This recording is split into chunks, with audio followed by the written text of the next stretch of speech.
Part 33. Weird Star Witch. Author, White Silver Black Iron. Chapter 322. Who are these two? Behind Viscount Paulus was a young girl wearing a long black dress, holding a box in her hand. Oh, this lady, like you, is also a tutor at the Earl's castle, Ursula, a level 3 wizard. I heard Miss Ursula say that if the relic is not properly preserved, the power of the apostle within it will naturally dissipate after a period of time. I can't bear your hard work collecting relics on the battlefield, so I let Miss Ursula do these things for you. Paulus treated level 4 wizards like Rudolph with great respect. The number of high-level apostles shows a sharp decrease. For example, under Carloman 16, there are 2 dukes, 13 marquises, and 46 counts. The title of knight is hereditary, but the rank of knight is not.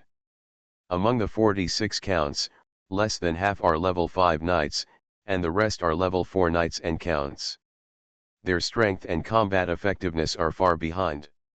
Count Palu, who was loyal to Paulus, was a level 5 knight in his prime. Once he was promoted in this war and achieved certain military exploits for the king, he would most likely become the king's new marquis. By then, the Golden Anchor family will go one step further. Paulus himself knew that if Rudolph was willing to sincerely surrender to the Earl, his treatment would not be worse than that of any viscount in the Earl territory. For a noble, how to verify the wizard's loyalty is even more difficult. Several people entered the cabin on the beach, and Ursula opened the box. The moment he opened the box, Rudolph was a little disappointed. There are only 2 level 4 relics inside, and 11 level 3 relics. Rudolph thought that this box was also a space magic weapon, and that a small mountain of relics would emerge from it. But think about it again, Count Palu has a wizard he trusts. Ursula in front of her can handle low-level relics, and she can also handle a large part of level 3 relics. Only when it comes to the witch language of a certain zodiac sign that she does not have, it will be sent to Rudolph for processing.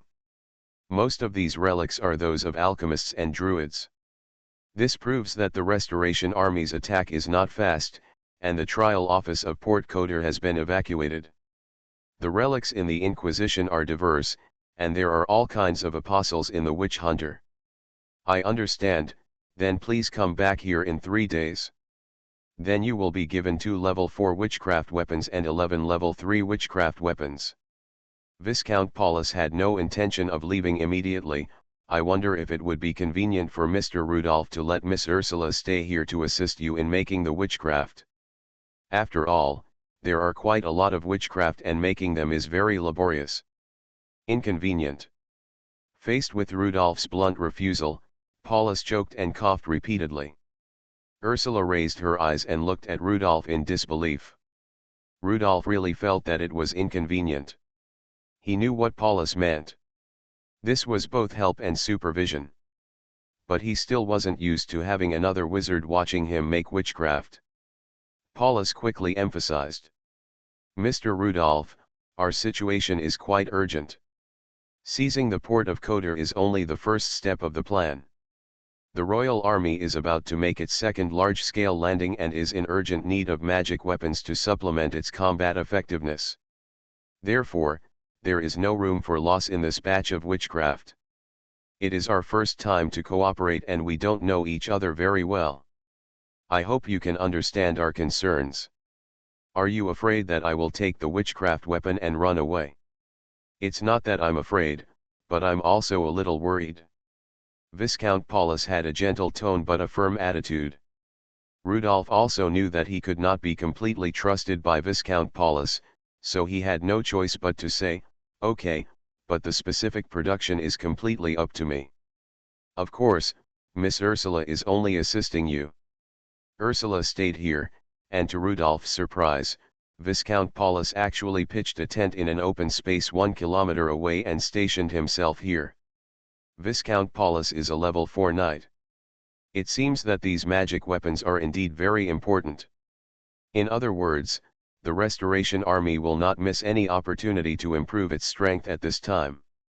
This war only allows success and does not allow failure. This also shows that Viscount Paulus does not trust Rudolph as much as he appears. However, it is understandable that in the propaganda of the Carolingian kingdom, Rudolph is the image of a crazy murderer. Being able to cooperate with Rudolph has proved that Viscount Paulus has a lot of courage. After everyone left, Rudolph took the box and walked towards the open space far away from the wooden house, with only Ursula following behind him. When Ursula and Rudolph were alone, she suddenly started chatting. "Mr. Rudolph, when I learned that I would come to cooperate with you, I asked Viscount Paulus for information about you. You are so amazing.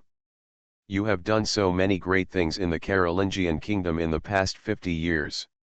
I have never heard of a wizard as powerful as you. You are not bad. You have obtained so many relics. Isn't it very dangerous on the battlefield?" "Danger? Not dangerous. I only go up to collect relics after the enemy dies. I have never encountered any danger." "Real? It's true. My teacher is the Earl's tutor, and so am I. I never left the Earl's castle before this attack on Coderport."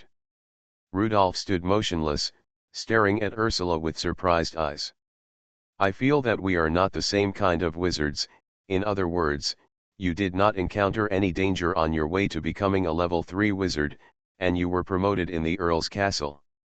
You are the second wizard I have met besides my teacher.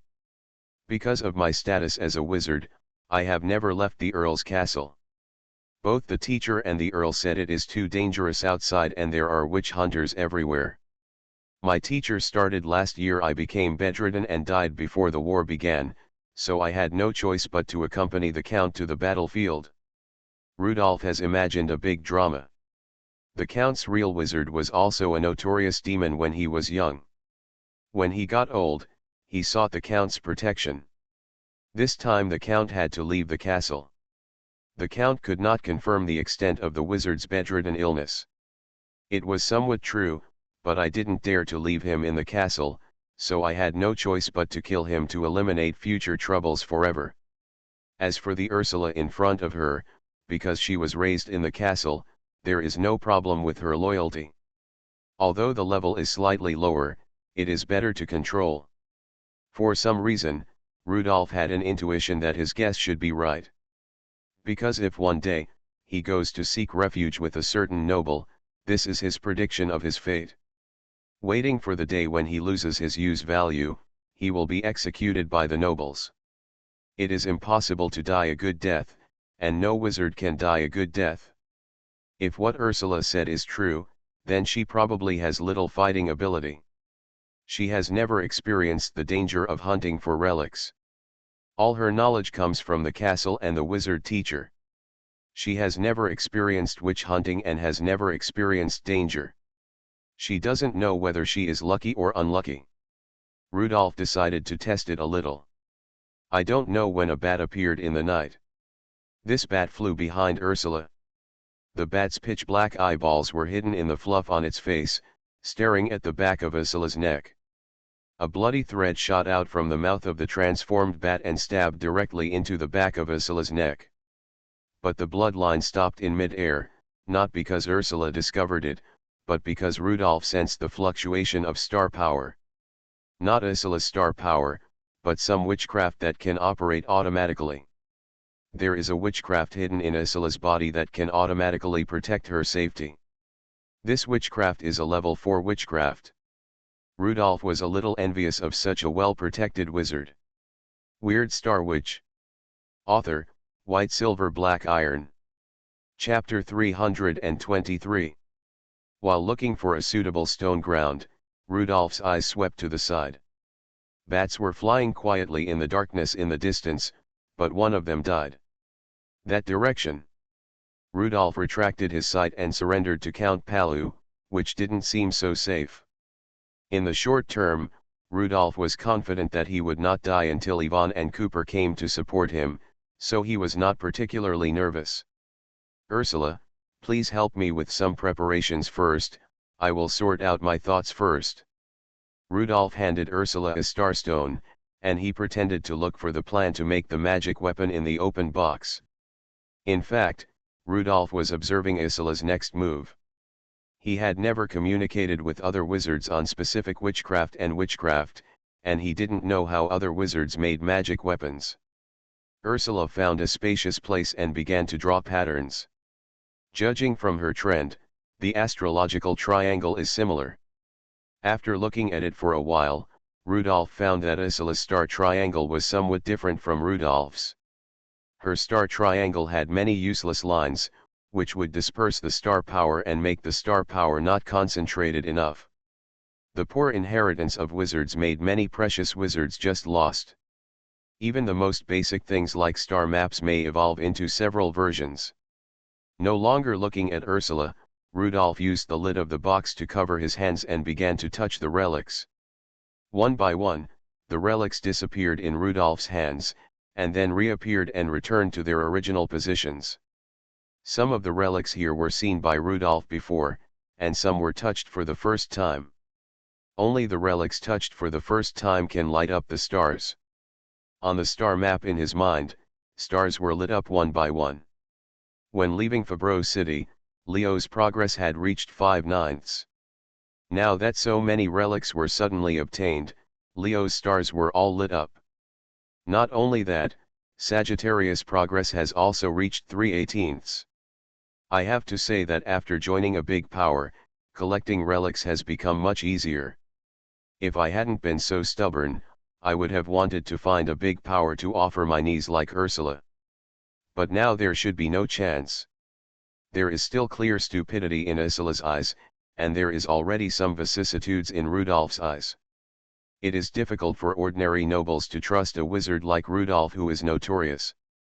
The order in which the constellations are lit up in the star map is the same as the order in which Rudolph learned the witch language himself: first the water phase, then the fire phase, the third group should be the wind phase, and finally the earth phase. Under the two constellations, there are many floating stars floating to provide Rudolph with choices. But these are secondary. Rudolph is more concerned about the forbidden technique brought to Rudolph after Leo is lit up, or what the forbidden technique of fire phase is. The three water phases, Scorpio, Pisces, and Cancer, actually give Rudolph the same forbidden technique, which is the Starfall forbidden technique puppet, which allows Rudolph to make 3 puppets. If you think about it carefully, puppets are also some special magic tools. However, this kind of magic tool is more cruel than using relics as magic tools. It is to directly make other apostles into puppets. The star-falling puppet is not only very flexible, but also has growth potential. It is simply a top-level magic tool. I don't know what forbidden technique the fire sign brought to Rudolph. The bright star of Leo shines, the lines between the stars light up, and a translucent pattern of a lion appears outside the constellation. A star beam descends from Leo, and the end of the star beam is also a light cocoon. Unlike the 3 water signs, the light cocoon of the 3 water signs is empty at first. In the light cocoon of Leo, there is a heart, a beating lion heart. There is also a ball of blazing flame outside the lion heart, which is shining with the beating of the lion heart. In the star map, Rudolph's consciousness entered the starlight cocoon, and he suddenly knew a piece of information. Just like the forbidden art of the water sign triad is to turn other apostles into magical tools, the forbidden art of Leo is also about magical tools, except, it is to turn one's own organs into magical tools. When Ursula finished drawing the astrological triangle and returned to Rudolph, she saw Rudolph still staring at a box of relics. "Mr. Rudolph, can we start?" Rudolph was reminded by Ursula's voice, and then he came back to his senses. He turned his head and said to Ursula, "Okay." Just when Rudolph got up, a small boat floated by the sea at some point. Waves, moon shadows, and a lonely boat. The boat rose and fell with the waves, and a woman in a white dress stood on it. The sea water at night was as dark as ink, and the cold moonlight shone on her, making her feel a kind of beauty from another world. A prayer came from the boat, and each syllable of the prayer was very long. the existence of the flesh makes people prisoners of themselves. If you want true freedom, you must hate the flesh and despise all happiness. The flesh is the root of all evil, it prevents people from gaining wisdom. Only after getting rid of the shackles of the flesh can people see the light of truth. Life is boring, empty, and meaningless. Go back to before birth, except after death. This song contains the power of the evil god's abstinence. After just listening for a while, Rudolph felt a strong disgust in his heart. He hated everything, himself, Ursula behind him, the rocks under his feet, the stone walls on the seashore, the sound of the waves, the dark sea water, and the moon in the sky. He felt that the moon was too dazzling and it would be better to sink into the ocean. The last time I fought with Nancy, it was on the battlefield, where the environment was noisy and the abstinence priest's methods were not easy to use, but now it is different. The environment is so quiet now that Nancy's abstinence prayer can be easily used. The abstinence priest Nancy only took the initiative. Other witch hunters must be nearby. They must be using the opportunity created by Nancy to desperately approach Rudolph. Rudolph walked towards the rock wall and looked at the abstinence priest Nancy on the sea from a distance. It seemed that he would jump off the rock wall dozens of meters high in the next moment. Ursula, who also heard the singing, walked towards the cliff with Rudolph. With the help of the heartbeat earplugs, Rudolph still retained some consciousness, but Ursula had completely lost her resistance. She quickly surpassed Rudolph and then jumped off the cliff with determination. There were rocks under the cliff. I don't know if Ursula has learned witchcraft that can enhance physical fitness. If not, her physique of dozens of kilograms will fall to death on the rocks. Just when the incarnation bat was about to rescue Ursula, he saw a hazy white light belonging to a knight suddenly light up on Ursula, and a translucent armor appeared around her. The armor helped her buffer the damage and prevented her from falling to death. That was Ursula's magic weapon that could automatically defend herself. This magic weapon was a level 4 magic weapon. I didn't expect that the little wizard of the Count would carry such a powerful magic weapon. The incarnation bat saw that Ursula was stunned, but she was still breathing. This was good. At least she was temporarily away from Rudolph and the most dangerous place. Rudolph raised his hand and sniffed the inside of his wrist, where a handkerchief was hidden, sprayed with perfume made by Abigail. The smell of the perfume reminded Rudolph of the pleasure brought by many enjoyments, Yvonne's, Jennifer's, and Yanila's.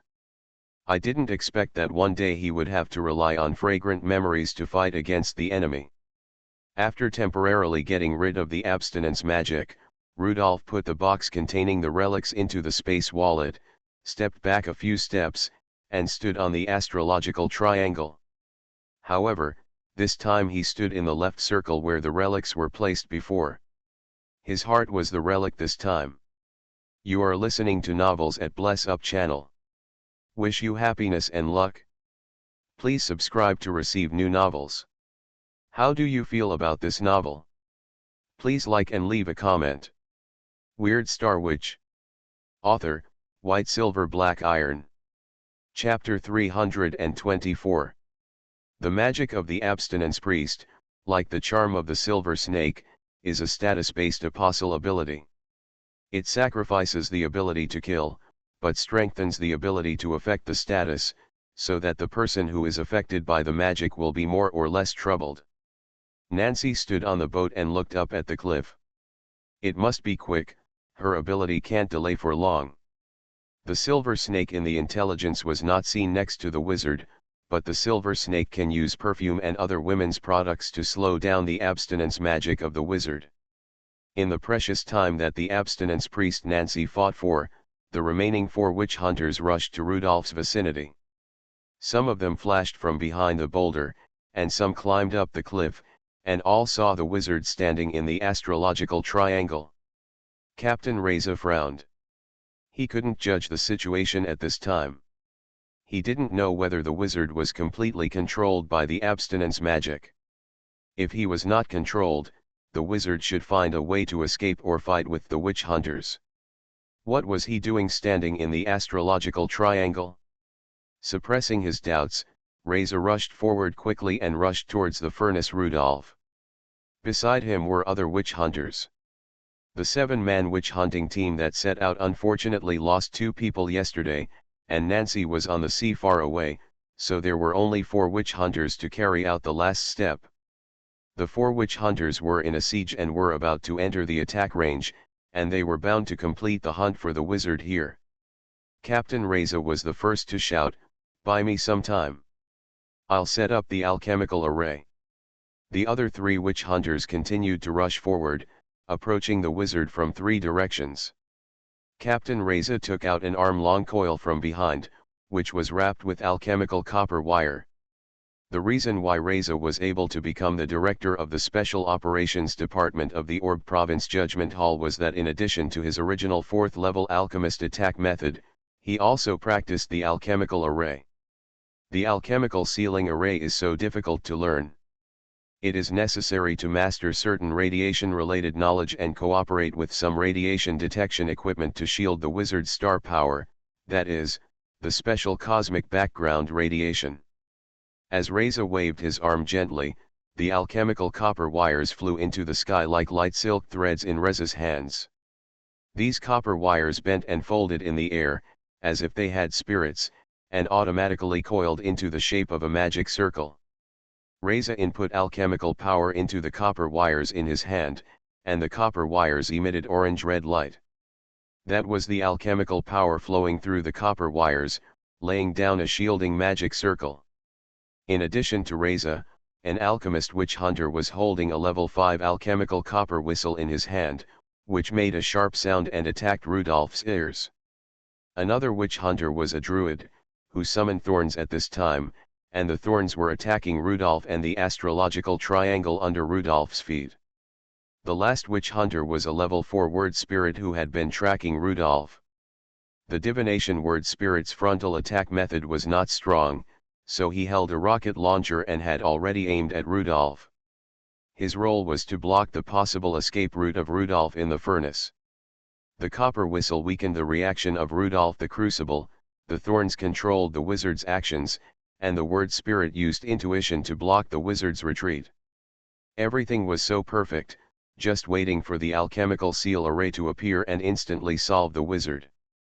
Originally, the frontal ability of this witch hunting team was very strong. If the knight had not intervened in their battle last night, it would not be certain who would live and who would die. Maybe Reza would have solved Rudolph the Crucible last night.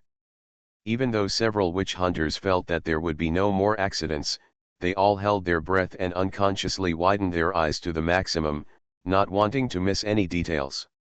This was the deterrence brought by the title of Crucible. The 4 witch hunters had a faint uneasiness in their hearts, and they could not be sure whether their power could kill this wizard. Obviously, the sea breeze was very strong at the seaside, and so many people died in the city of Quarterport. At this time, the wind was gusting, but the word spirit witch hunter was covered with cold sweat.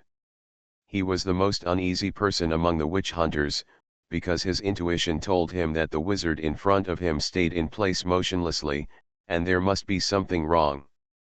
Rudolph did nothing, letting the sound of the alchemical copper whistle attack his eardrums and the thorns pierce him. At this time, in the wooden house on the seaside, Cooper jumped from the second-floor window and Yvonne rushed out of the door on the first floor. They had already sensed the witch hunters appearing in the distance. The witch hunters' attack was so sudden. Originally, they thought that the name of the Count could scare away the witch hunters, but they didn't expect that the witch hunters would still want to attack Rudolph after losing 2 members. At this time, there was only one sound on the seaside, the sharp and piercing sound of the alchemical copper whistle, which overwhelmed the sound of the waves and the sound of running footsteps. The sound of the copper whistle can attack people's ears. There is a very important organ in the ear, the cochlea. After hearing the sound of the copper whistle, Yvonne felt like car sickness in a carriage, her sense of balance suddenly decreased, she felt dizzy and nauseous, and her steps were chaotic. This was the effect of the cochlea being attacked. Carrying this bad feeling, Yvonne still transformed into a white wolf, shaking her wolf head constantly, and rushed towards Rudolph. Not only Yvonne and Cooper, but also Viscount Paulus in the temporary camp not far away discovered the witch hunter. On the sea, the ascetic priest Nancy breathed a sigh of relief. She created a mobile opportunity and finally made everything go according to plan. This is the most perfect action plan based on their current personnel configuration. Last time, due to a series of mistakes, the level 5 alchemical copper whistle and alchemical array did not work. This time, the wizard will definitely be killed. The witch hunters are cautiously waiting for the wizard Rudolph to resist, while Yvonne and others are looking forward to Rudolph's counterattack. No matter who is on both sides, they don't believe that Rudolph will surrender and be beaten motionlessly. It was not Rudolph's character to stay still.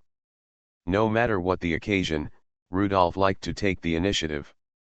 However, to everyone's surprise, Rudolph just waved his cane once, creating a circular wall of thorns around him, like a fence for simple protection. This did entangle the thorns of the druid witch hunter, but it could not resist other attacks.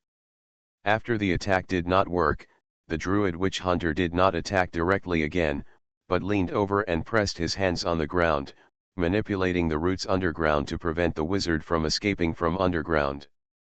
The alchemy array had passed the circular wall of thorns and rushed behind Rudolph. As long as the alchemy array could land and form a complete hemispherical cover, it could completely isolate the wizard's star power and turn the wizard into a fragile ordinary person. The ability of the alchemist was so unreasonable.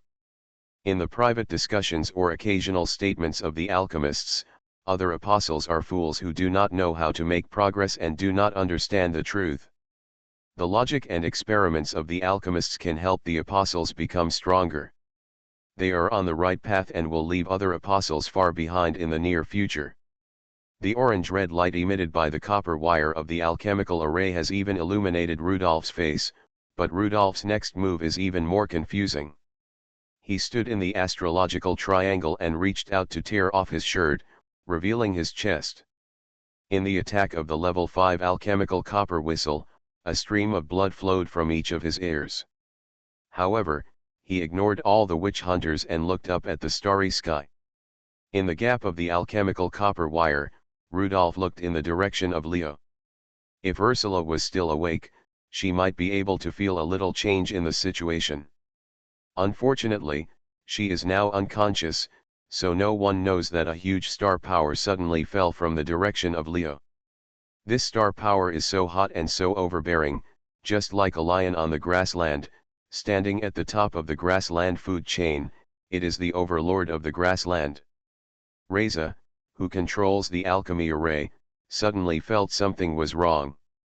Although he couldn't see it, something just hit the copper mesh cover of the alchemy array from top to bottom. It was obviously an alchemy seal array that restrained star power, and the alchemy power flowing in it was extremely stagnant, and even had multiple breaks. The star power of Leo suddenly poured into Rudolph's body. Others only saw Rudolph's naked upper body, and suddenly a golden light shone, like the fluffy mane of a lion, covering Rudolph. Rudolph's attention was focused on the star map. In his mind, the 9 stars of Leo in the star map shone instantly, and the size of the stars seemed to have become several times the original. Moreover, the translucent lion pattern of Leo also emitted light at this time. There is a suspended beam under Leo, and under the beam is the Lion King's heart.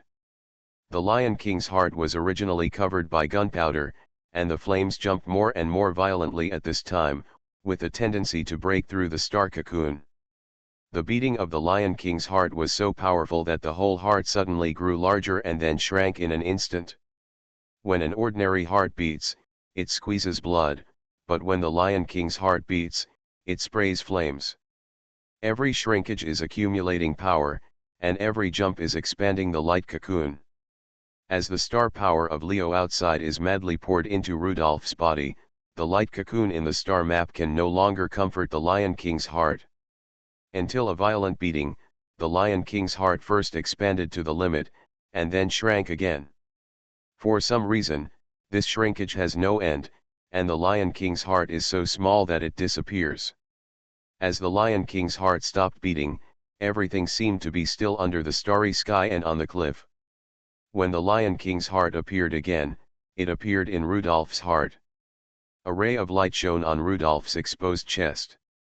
His chest was just ordinary flesh and blood ribs, which could not cover the light of the Lion King's heart in his heart. Reza realized that there was a problem, but like the last sword he stabbed, there was no possibility of changing his tactics. He could only try his best to control the alchemy array and isolate the star power. The only thing that made Reza feel relieved was that the wizard seemed a little arrogant. He did not move to avoid or counterattack, which made it easier for him to complete the arrangement of the array.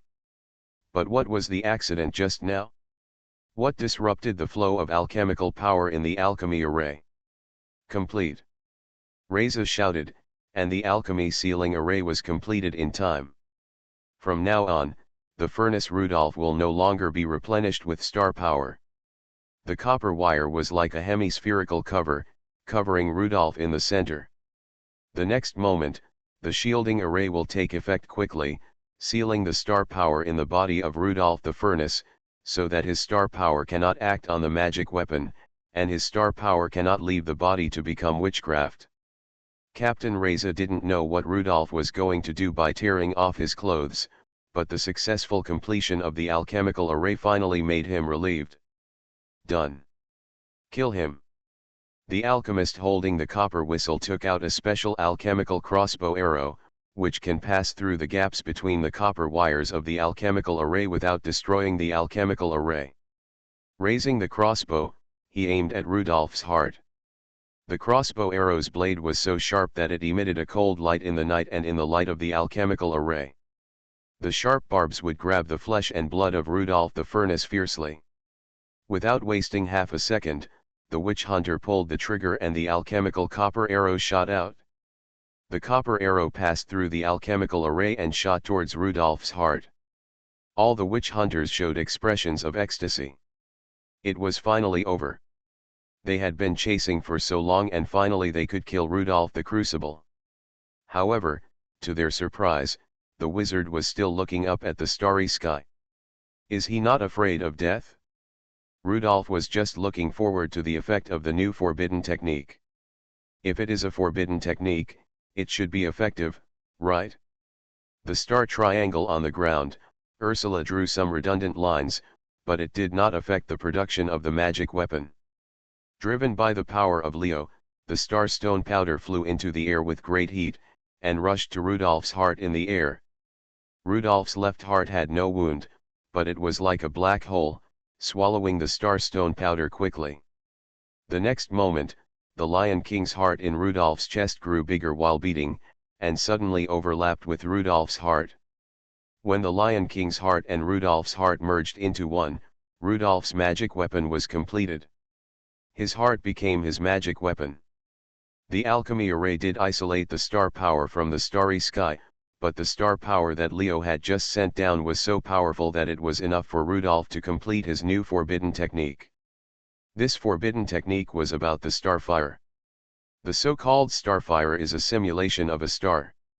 The core of a star has been undergoing nuclear fusion, which will bring a lot of energy and fill the surface of the planet with high-temperature plasma. A circle of starfire appeared around Rudolph. The starfire was like a ring-shaped wall of fire, protecting Rudolph in the center. The fire in the wall of fire did not explode and jump irregularly like ordinary flames, but violently sprayed into the air, and there was high-temperature plasma sprayed upward at high speed. A sound similar to that of a flame cutter sounded in the air. The flame cutter sprayed out a hot airflow that could cut through steel plates, and the ring-shaped wall of starfire sprayed out high-temperature plasma like a star. The moment the starfire appeared, it directly destroyed the alchemy array with the bursting temperature. Just like the theorems and laws summed up by alchemists, all theorems have applicable conditions. The premise of the alchemy array is that the star power is not as explosive as it is now. Rudolph immediately realized the power of this forbidden technique. This is a crushing of energy levels. The energy provided by the starfire far exceeds other conventional forces. This is the difference between the burning of gunpowder and the burning of leaves. In addition to the alchemy array, the alchemy copper arrow shot at Rudolph was completely melted in the wall of starfire. After solving the alchemy array, the starfire seemed to be unsatisfied. It instantly rushed straight into the sky, forming a beam of light that went straight up to the sky, wanting to actively look for the Leo star power. Ursula, who was in a coma, woke up in the rocks at the bottom of the rock wall. She didn't even realize that she had just jumped off the cliff. She just looked at the top of the cliff blankly. How could a flame light column appear there, one end of which went straight to the starry sky, and the other end was on the cliff? Looking at the position of the cliff, it seemed to be the place where she had just drawn the astrological triangle. Along with it came a scorching wave of air, as if she was now around a volcano. Could it be that Mr. Rudolph was making a magic weapon? She had seen her teacher making a 4th-level magic weapon, but her teacher didn't make such a big noise when making magic weapons. Could it be that there was such a big difference between the 4th-level magic weapons? Weird Star Witch. Author, White Silver Black Iron. Chapter 325. Chapter 325 Forbidden Technique, Lion King Spark. The entire top of the cliff was illuminated by red. Even from a distance, one could hear the creepy sound of a flame cutter or flamethrower, which was the roar of the red flame. Paulus's guardian chain was already connected to the knight behind him, who sent him a lot of extreme power, which he converted into knight power, allowing him to temporarily become a level 5 knight. However, facing the sky-high flame, he fell into hesitation, and even the speed of the horse unconsciously slowed down a bit. On the one hand, he was very worried about Ursula. Paulus couldn't help but regret that letting Ursula follow Rudolph was an extremely bad decision. On the other hand, he was shocked by the terrifying pillar of fire. That was not an ordinary flame. Whether it was wood, coal, or diesel burning, such a flame could not appear, and even the explosion of artillery shells was not like that. How difficult it was for the Earl's castle to train a wizard of its own. Could it be that Ursula had been buried on the top of the cliff? Yvonne and Cooper were very anxious. They were afraid that the pillar of fire was a big scene created by the witch hunters. Rudolph had never used such witchcraft. Rudolph was good at poison. His fire was a purple fireball mixed with toxins, not this red jet-like fire beam. The red fire beam that penetrated the sky and the earth was so violent. It was full of star power in the sky, and suddenly returned and fell back on Rudolph's head. When the sky-high fire beam disappeared, the engulfing heat wave subsided a little. The height of the fire beam was only more than 3 meters now. Through the red fire beam, a figure could be vaguely seen in the fire beam. The fire beam was red, and the figure was black and red. It should be Rudolph. I don't know why Rudolph can survive in such a huge heat. There is no such high temperature in the alchemist's body incinerator. The astrological triangle drawn by Ursula is a circle with a diameter of about 5 meters. The astrological triangle disappeared. At this time, boiling magma appeared on the ground at some point. This is the stone that was instantly melted by the starfire and turned into magma. The temperature in the magma is uneven. I don't know what is rolling underneath, making the magma boil like boiling water. Only the ground with a diameter of 1 meter where Rudolph is standing, that is, the star ring where Rudolph just stood, is still the stone ground before. All the heat is spraying outward, and Rudolph is unharmed. In his heart, a fist-sized red flame is jumping. This flame flickers with his heartbeat and rhythmically beats. Boom, boom, Rudolph's heartbeat, with the rhythm of the flame, spreads far away. This is the first time that Rudolph has greatly transformed his body. His heart has completely become a magic weapon. This magic weapon can draw the star power in the starry sky and transform it into sparks. Using blood as fuel and the heart as a furnace, the starlight emitted by the star, traveling through billions of light years, is reversed in Rudolph's heart, using the burning of blood to provide the initial temperature, prompting the starlight to reverse into starfire. This is the forbidden magic spark. The Lion King's heart was completed, and the Lion King's spark was jumping in Rudolph's heart. The purple fireball that Rudolph often used was essentially a flame obtained by burning. It used ordinary star power as fuel. This kind of burning had a low heat conversion rate, slow burning speed, low temperature, and fast heat attenuation when it spread. But the Lion King's spark was different. The moment it appeared, it turned this place into a crater, and the ground under its feet became a magma pool. The Lion King's spark was not an ordinary flame, but a plasma from a star, simulating the light and heat of a star. No matter how powerful the apostle's ability is, it is still subject to certain physical laws. This world has limits, speed limits, and temperature limits, and the starfire forbidden technique is a kind of forbidden technique that is close to the physical limit. As far as Rudolph knows, the color of a star can reflect its temperature. Red, yellow, white, blue, the temperature rises in sequence. The surface temperature of Wolf-Rayet in Sagittarius, a blue star, even reached 200,000 degrees Celsius. You know, the surface of the Sun is only 5,500 degrees Celsius. His spark is now red, which means that this spark is produced by a red star, with a temperature of about 3,000 degrees Celsius. In the star map, the forbidden technique brought by the three water signs, Starfall Puppet, the puppet level will increase as Rudolph's level increases. This ability is actually very abnormal. Three apostles of the same level make Rudolph's tactics very diverse, making it difficult for the enemy to deal with. And the forbidden technique brought to Rudolph by Leo, Lion King Spark, can also be improved in the future, judging from the color of the spark and the color of the star.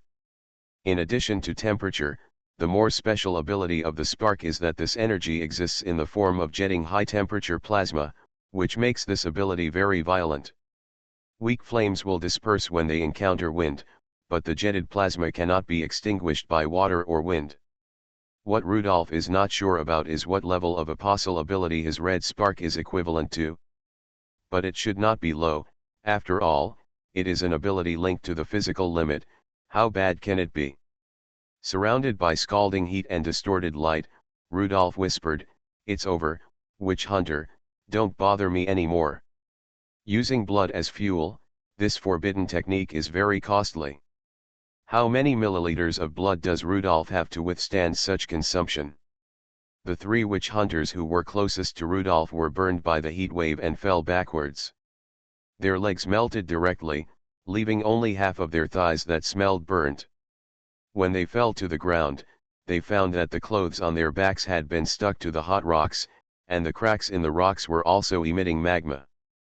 Seeing the dangerous eyes of Rudolph the furnace, the witch hunters also realized the danger and took out their strongest attacks. The alchemist witch hunter put the softened and deformed copper whistle into his mouth, and a sizzling sound like barbecue sounded in his mouth. It was the copper whistle that burned the red meat in his mouth.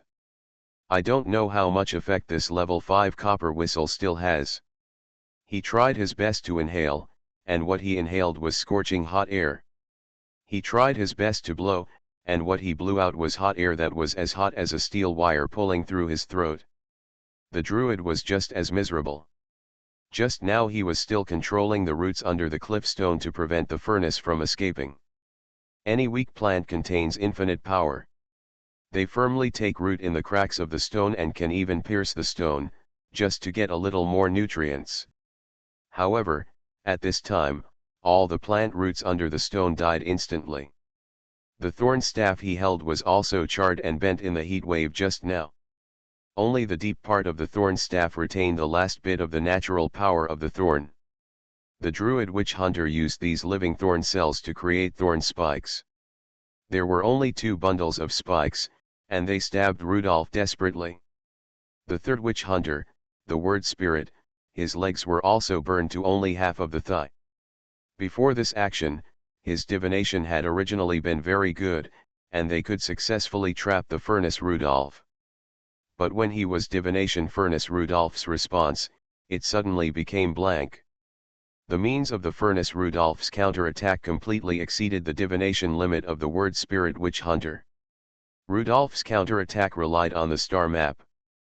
Rudolph didn't know what the star map was, and he hadn't seen any description of the star map in any classics or myths. A level 4 word spirit obviously couldn't predict the star map, which was Rudolph's last trump card. Even if he didn't predict Rudolph's counterattack, Captain Reza still believed that as long as he could trap Rudolph, he would be able to kill him. The word spirit witch hunter didn't know what means he should use to fight back now. The red fire beam in front of him was still surging upwards, and it seemed that no matter what attack, it couldn't tear open the defense of the fire beam. He didn't get the body tissue of Rudolph the furnace, and he couldn't even fall into a cursed word spirit at this time. Reza, who was farther away, was relatively better, with burning blisters all over his body, but it didn't affect his actions. The alchemical array that Reza had high hopes for, the thin alchemical copper wire, had already melted in the jet of fire, and it was unknown where it was washed away by the heat wave. He took the rocket launcher on his back to the front. This was the alchemical weapon Colonel Gayton gave him before the departure. It contained a level 5 white phosphorus bomb. At this time, Reza no longer expected to bring Rudolph back to Fabro City, nor did he expect to burn Rudolph to death in the square of Thor Trading Company. He read Rudolph's information in detail. In the confirmation report of the burning of the wizard Saren, Rudolph also wrote that the wizard should be hung upside down and burned to death, so that the head could be burned thoroughly. Only when it was more than 5 minutes cooked could the wizard be burned to death. When he turned to this information, Reza still laughed at Rudolph in his heart. The death of Rudolph in the furnace should be perfectly burned to death according to the method, he said. Now Reza has given up this idea and it is okay to take Rudolph's body back. Thinking about his team members, some died and some were disabled. This witch hunting operation was a complete tragedy. White phosphorus bomb, Colonel Gayton is a combustion alchemist. Let Colonel Gayton's strongest attack burn this damn wizard to death. Reza's ability is the deflagration system. He can make the white phosphorus bomb burn more violently and faster. Facing these attacks, Rudolph did not dodge. Compared with the ingenious and mysterious forbidden technique of the Starfall puppet, the Starfire forbidden technique does not have so many sophisticated designs, just explosive temperature and heat. With Rudolph as the center of the circle and the heartbeat as the beat, every time Rudolph's heart beats, a ring of Starfire firewall will appear around him. The later appearing Starfire firewall uses huge heat to drive the earlier Starfire firewall to spray outward. Rings of Lion King Starfire firewalls, with Rudolph as the center of the circle, spread outward in waves. Along with the Starfire firewall, there are waves of man-eating heat and fierce airflows, layer upon layer, and the waves behind push the waves in front. Level 5 Alchemical Copper Whistle, this alchemical weapon that caused Rudolph a lot of trouble and made him unable to deal with it head-on, and could only resist it, also showed signs of fatigue at this time. The propagation of sound requires air or something else as a medium. At this time, in the scorching air wave, the propagation of sound was disturbed and it could not play its due effect at all. The original sharp copper whistle was completely drowned in the roar of the sparks like a flamethrower. As for the druid's attack, the two ridiculous thorns quickly turned into black ash and dissipated in the heat wave. The most eye-catching thing in the witch hunter's counterattack was the white phosphorus bomb. The white phosphorus bomb whistled and hit the spark fire wall. What made Reza dumbfounded was that the alchemical white phosphorus bomb exploded on the fire wall, and then the white flame of the white phosphorus bomb was actually swallowed by the wizard's fire wall. How can the burning of white phosphorus compare to the plasma in a star? This is a crushing of physical properties. The ejected plasma of a star is much more energy efficient than the burning of white phosphorus in an oxidant. Maybe Colonel Gayton came here in person and has a more flexible way to use alchemical white phosphorus. It's hard to say who will win in the battle with Rudolph, but a level 4 alchemist like Reza holding a level 5 alchemy weapon is not Rudolph at all. Forbidden opponent. Rudolph was also a little surprised by the effect of the impact. The level of the Lion's Starfire was at least comparable to the level 5 Apostle ability. Even simply comparing the burst of heat, it could even be said to be stronger than some level 5 Apostle abilities. In fact, these witch hunters should have escaped. If they escaped immediately, Rudolph was not proficient in the use of forbidden magic, and they might still have a chance to escape. But now, it's too late. The cliff is like the water surface, and the Lion King's spark is like a stone hitting the water. The Lion King's spark is rapidly expanding outward in rings. Nancy, the ascetic priest under the cliff, saw a scene that made her collapse. Reza, who was standing on the edge of the cliff, was instantly swallowed up by some kind of red wall of fire. As for the other 3 witch hunters who were closer to the furnace than Reza, the outcome would only be worse.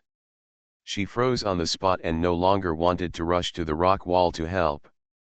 Even the captain died in an instant, so what could she do? What satisfied Rudolph was that the spark was indeed a wizard's forbidden technique. The human bones were burned to ashes, but it automatically avoided the relics, and the relics of several witch hunters actually fell on the spot. It's not that the relic has any special ability to withstand high temperatures, it's just that spark automatically avoided the relic. After the explosion, the red color on the entire cliff disappeared with the heat wave, leaving only the sparks jumping around Rudolph's heart. This spark shone on Rudolph's face, illuminating Rudolph's pale face. This forbidden technique costs too much, and it actually uses blood as fuel. It seems that in the next few days, you can't just eat kidney tonifying foods, you need to add some blood tonifying foods. The spark in the heart could no longer be sustained and was withdrawn into the heart. Although he was still in the heat, Rudolph's body was cold and his vision was black due to lack of blood. In fact, killing these witch hunters is nothing. If Rudolph spends some time and cooperates well with Yvonne, Cooper, and a few puppets, it is entirely possible to win. The key thing is that the characteristics of the spark just now prevented Rudolph from reacting for a while. The 2 level 5 alchemy weapons of the witch hunter both emit real level 5 abilities, but neither of them can resist the devouring of the starfire. Who knows how excited Rudolph is right now? Other time travelers can easily jump through levels to challenge, and even cross 2 or 3 levels to kill people and steal goods. Rudolph finally saw the possibility of jumping through levels. The plasma sparks emitted by the forbidden starfire technique are of such a high level that they can ignore the gap of 1 level. Rudolph also noticed that the Lion King's spark just spread out like water waves in circles, which seemed more suitable as a defensive wizardry.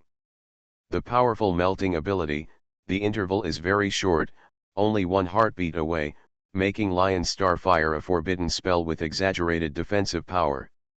Everything here was over. Viscount Paulus arrived first with the cavalry. He first looked at the mess here. Rudolph pointed below.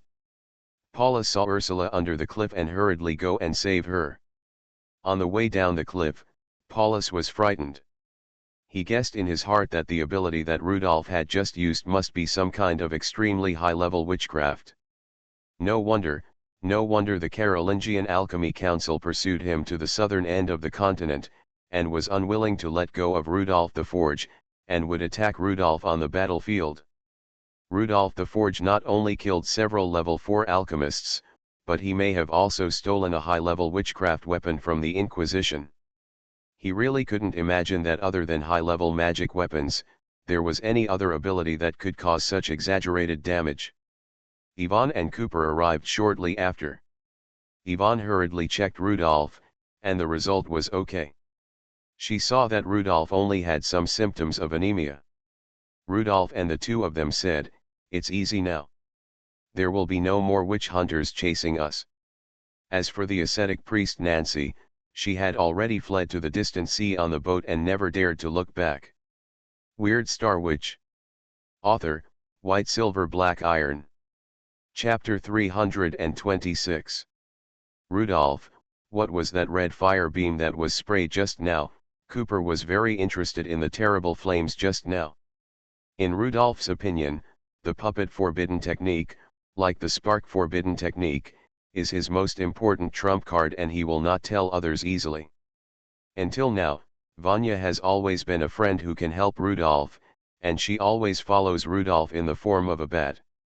In Rudolph's story, Vanya is actually Ryevno's younger brother. He failed in the competition with Ryevno and was suppressed by Ryevno's magic weapon. He tragically became Ryevno's blood servant and humbled himself. He worked as the lowest servant in the Red Church in Lehman Town. It was Rudolph who discovered Ryevno's conspiracy and killed Puli, the priest of the Red Church in Lehman Town, who supervised Vanya, and rescued Vanya. Everyone in the story, except for Rudolph and Vanya, is dead, and there is no evidence of their death. Vanya has a long life, and he promises to use 100 years to help Rudolph and repay Rudolph's kindness. What does this represent? It represents Rudolph's sky-high charisma. Cooper sometimes feels that compared with Vanya, he is not worthy of being Rudolph's friend. Every time Larry performs a divination, he will avoid the two of them and find a place where no one is around to perform the divination. His appearance and disappearance are very secretive and happen in an instant. Abigail had never appeared in front of the two of them. Even Yvonne didn't know that Abigail had followed Rudolph and left the Carolingian kingdom. Of course, Rudolph does not regard Abigail as a woman now, she is just a puppet of Rudolph.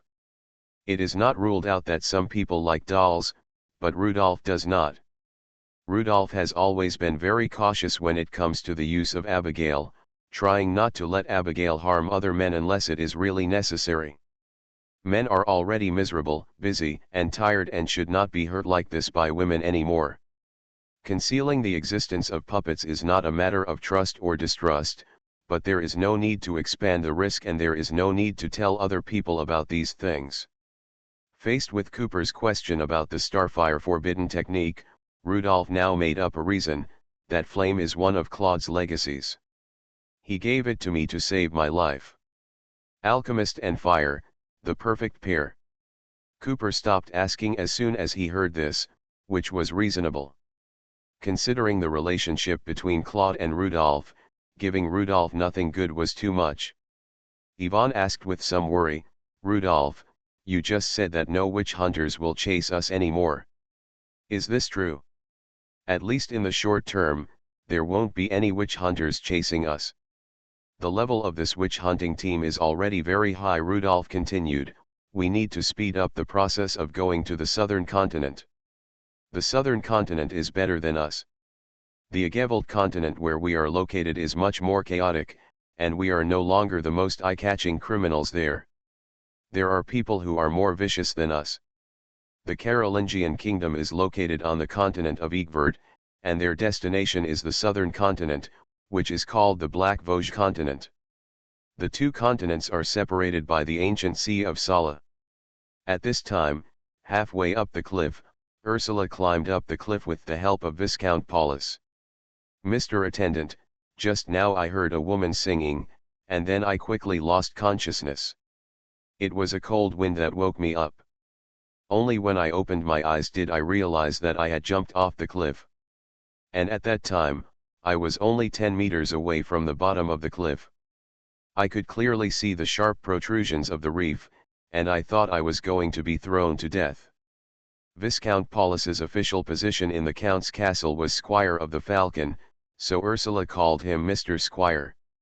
"It's okay, the Count gave you a level 4 witchcraft, which can help you deal with most dangers." Paulus followed Ursula to prevent Ursula from falling. "The ones who attack you and make you jump off the cliff are the ascetic priests. This is one of their abilities. About 17 years ago, there was an evil god sacrifice in our county, and the sacrifice at that time was the evil god Abstinence. I heard that the priests now call her the goddess of purity. This is just a false disguise that can only deceive those poor stupid farmers in the countryside. During that sacrificial ceremony, more than 50 farmers hanged themselves in a grain field. When I went there, I only saw more than 50 hanging corpses. The wind between the corpses was cold and cold. A gust of sea breeze penetrated into Ursula's neck, and her teeth couldn't help but tremble for a moment. Just thinking about it made her whole body shiver. She said, "It is still safe in the Count's castle. There are no such terrible apostles in the castle." Yes, Paulus did not forget to teach Ursula. Ursula grew up in the castle. She is a good girl with a simple mind and is dedicated to the castle, so the dangerous heresy discovered by the Count must be turned into a witchcraft. Not only can it reduce the damage suffered by the people, but it can also enhance the strength of the castle. Ursula nodded, that was her job. She couldn't help but ask, "Mr. Attendant, who was the person who just attacked Mr. Rudolph?" "They are the witch hunters from the Alchemy Council of the Carolingian Kingdom in the north. They chased them here from the Carolingian Kingdom." Did Mr. Rudolph get his title of melting pot in the Carolingian Kingdom? Ursula also briefly learned about Rudolph's deeds and knew about Rudolph's terrible title. "Yes. I made a mistake in my judgment. I thought Rudolph just killed many alchemists. Now it seems that he must have stolen important witchcraft from the tribunal, and the witch hunters traveled thousands of miles to hunt him down." Thinking of the terrible flames just now, Paula stopped talking. This was important information, and he wanted to report it to the castle as soon as possible. A high-level magic weapon, with the ability to change the local battlefield. I just don't know how the castle will deal with it. It may choose not to interfere because of the war, or it may find a way to strengthen its own strength. This witch, others can hunt, but the Earl's castle can't hunt? When Ursula climbed up the rock wall, she saw that the place where she had just drawn the star triangle had turned into magma, and the magma had not cooled down yet. Rudolph the Furnace was staring at the box where the relics were placed, and it seemed that he had not figured out how to make a magic weapon. It was indeed difficult. Each relic would give him 3 rewards. Rudolph didn't want to choose a magic weapon production method, he wanted to choose a witchcraft. The magic weapon was someone else's, but the witchcraft was his own. It was more beneficial to exchange for a usable witchcraft. The method of making a magic weapon can try to match the witch language by yourself. As for the poor effect of the magic weapon made in this way, it has something to do with him, but not much. It is still difficult to match the witch language by yourself. Sometimes if you match it wrong, the relic will be blown up in the chaotic star power. A relic may be suitable for many witch languages, which is also the valuable knowledge of wizards. This is why wizard apprenticeship is the first step to become a wizard. The longer you hold the star map, the more you can appreciate the power of the star map. He does not need to consider how to use a certain relic most efficiently, and does not need to consider what the tricks are to master the witch language. The star map paves the way for him. But what is the price? Efforts may not necessarily yield rewards, but the rewards he has coded must have a price. This price may be labor, time, money, or health. Sometimes Rudolph looks at the star map in his mind and then looks at the starry sky above his head, and he will feel a strong fear. The starry sky is high and deep, and there seems to be endless space and crowded monsters hidden behind it. The star map is mysterious and strange. There seems to be a big net behind it covering Rudolph's brain, which can take away Rudolph's brain at any time. But, Rudolph, what is the price? After a while, Ursula and Paulus came to the cliff. Seeing Ursula coming behind him, Rudolph pointed at the relics and said, "These 5 level 4 relics are newly collected by me. They have nothing to do with you. Some powerful apostles will have multiple relics after death, such as the witch hunter captain. As expected of the captain, he can drop 2 relics." Ursula just nodded, not knowing how to respond. The level 4 relics obtained by the Restoration Army in one night were not as many as those obtained by a wizard in one night, which shocked Ursula.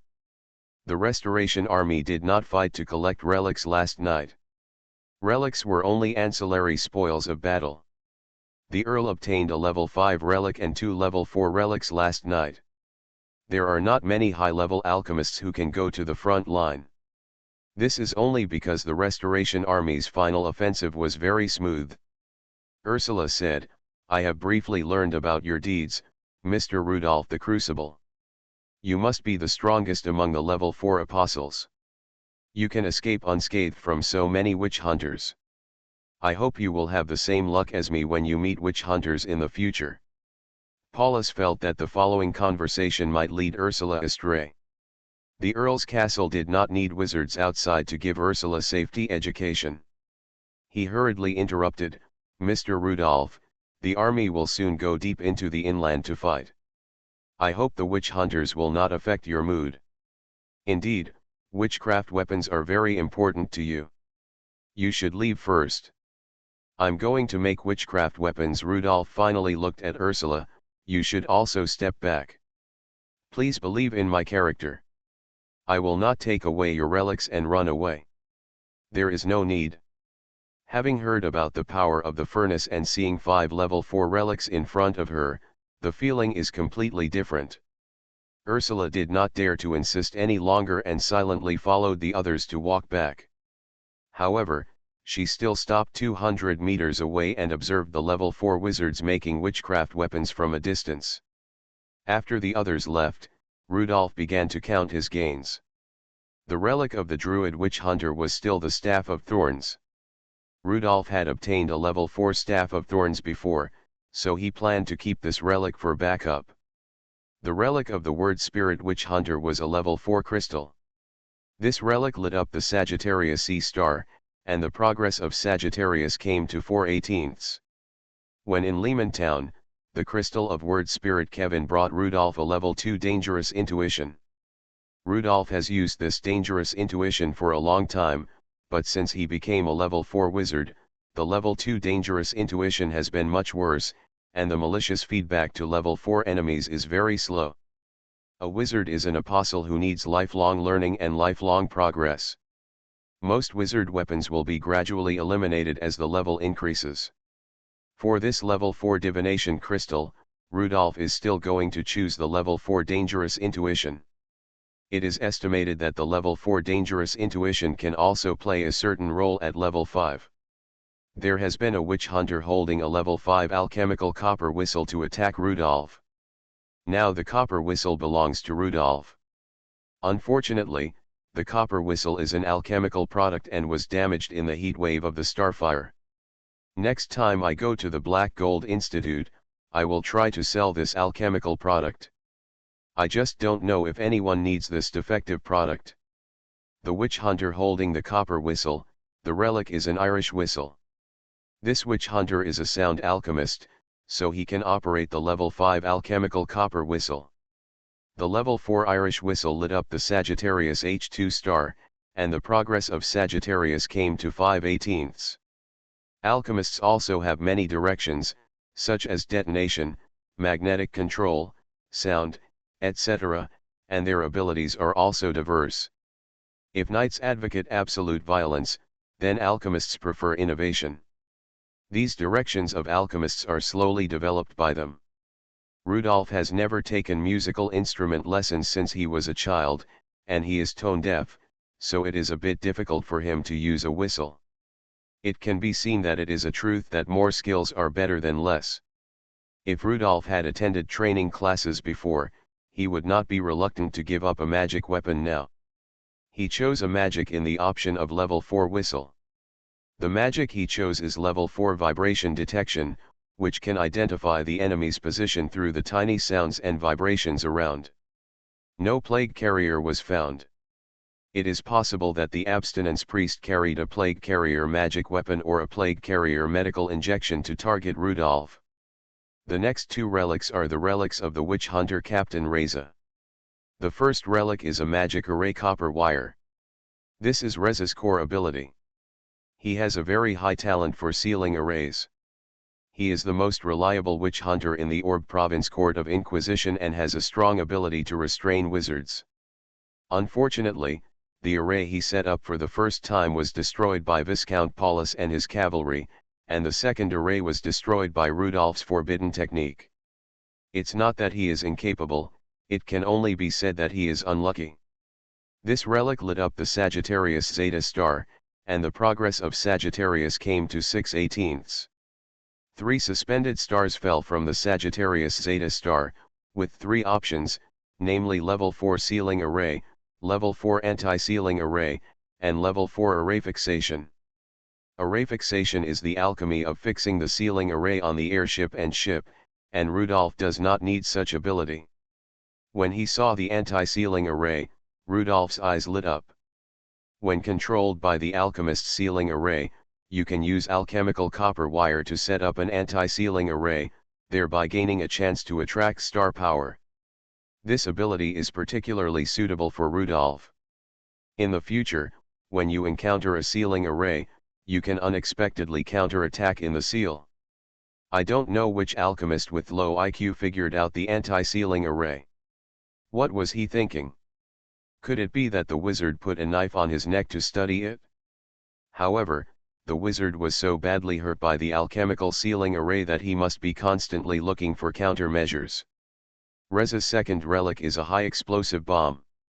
This is the ability of Reza's level 4 alchemist. His alchemist ability is mainly reflected in high explosive bombs. His alchemical power can enhance the power of explosions and gunpowder. The level 4 high explosive bomb lit up the Sagittarius Tau star, and the progress of Sagittarius came to 7/18. From the rewards falling from the Sagittarius Tau star, Rudolph chose the high explosive array. Rudolph took out his cane and attached a high explosive magic circle to the tip of the cane.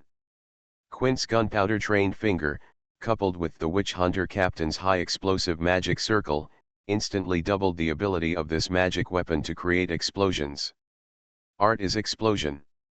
After dealing with his own affairs, Rudolph looked at the relics of the Restoration Army again and felt that they were boring. After eating Xuanhuan, Malatang seemed a bit bland. However, in order to go to the southern continent, he had to do some hard labor. Time passed little by little, and Ursula on the side was stunned. Her teacher would only make a magic weapon once every few months, and it might not be a level 4 magic weapon, but she saw the birth of many magic weapons in succession tonight. In the starry sky, a stream of majestic star power fell like a waterfall, gathered around the wizard Rudolph, and then poured into the astrological triangle again and again. Ursula had to admit that the strength of the furnace Rudolph was far stronger than her teacher. You are listening to Novels at Bless Up channel. Wish you happiness and luck. Please subscribe to receive new novels. How do you feel about this novel? Please like and leave a comment. Weird Star Witch. Author, White Silver Black Iron. Chapter 327. After watching the battle between the witch hunters and Rudolph the Furnace, Paulus left the temporary camp late at night and headed for the military camp. The military camp is located in the western suburbs of the city of Kitterport, and only there is spacious enough to accommodate tens of thousands of restoration troops. On the way, Paulus also met people who came to investigate the strange fire column. Paulus stopped them and said that he would go to explain to the count. Even in the middle of the night, the simple street lights in the military camp were on.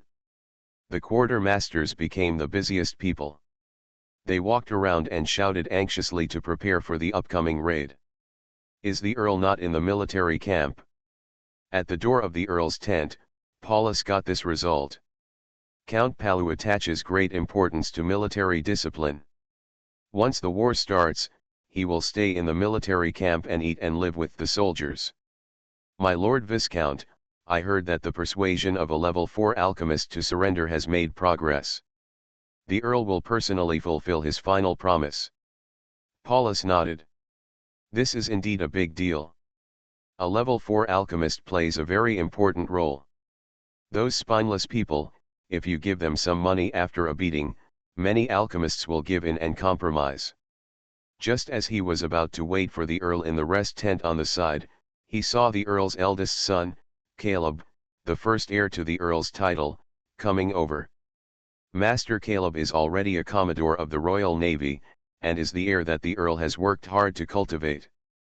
The figure of a naval officer is not as majestic as that of a land knight, and the light blue Commodore uniform makes Caleb look more like a thoughtful staff officer.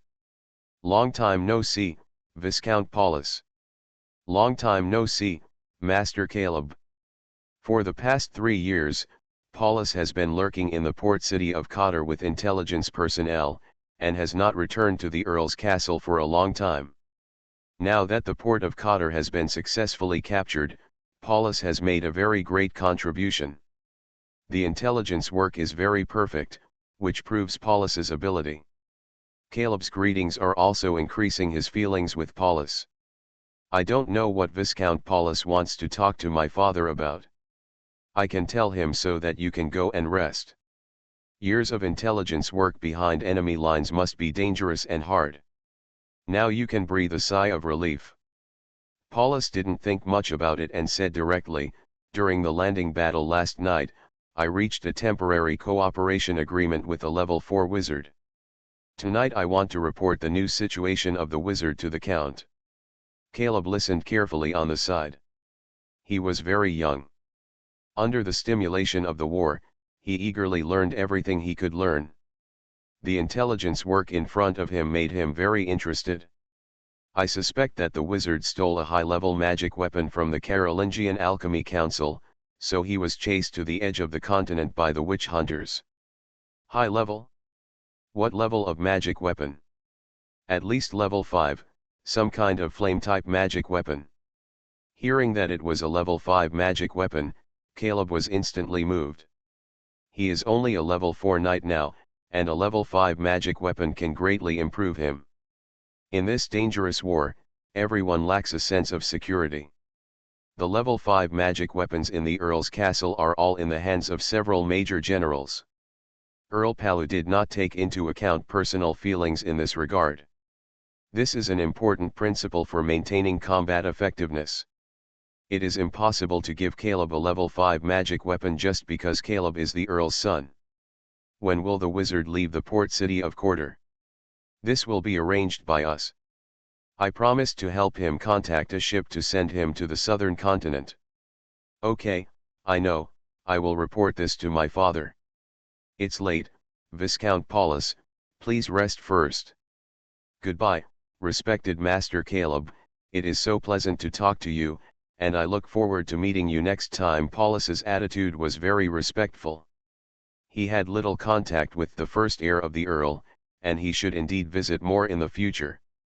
After Paulus left, Caleb thought for a while before turning back to the tent. After 2 days of busy work, Rudolph finished all the Earl's magic weapons. Ursula took the magic weapons and sent them to the military camp.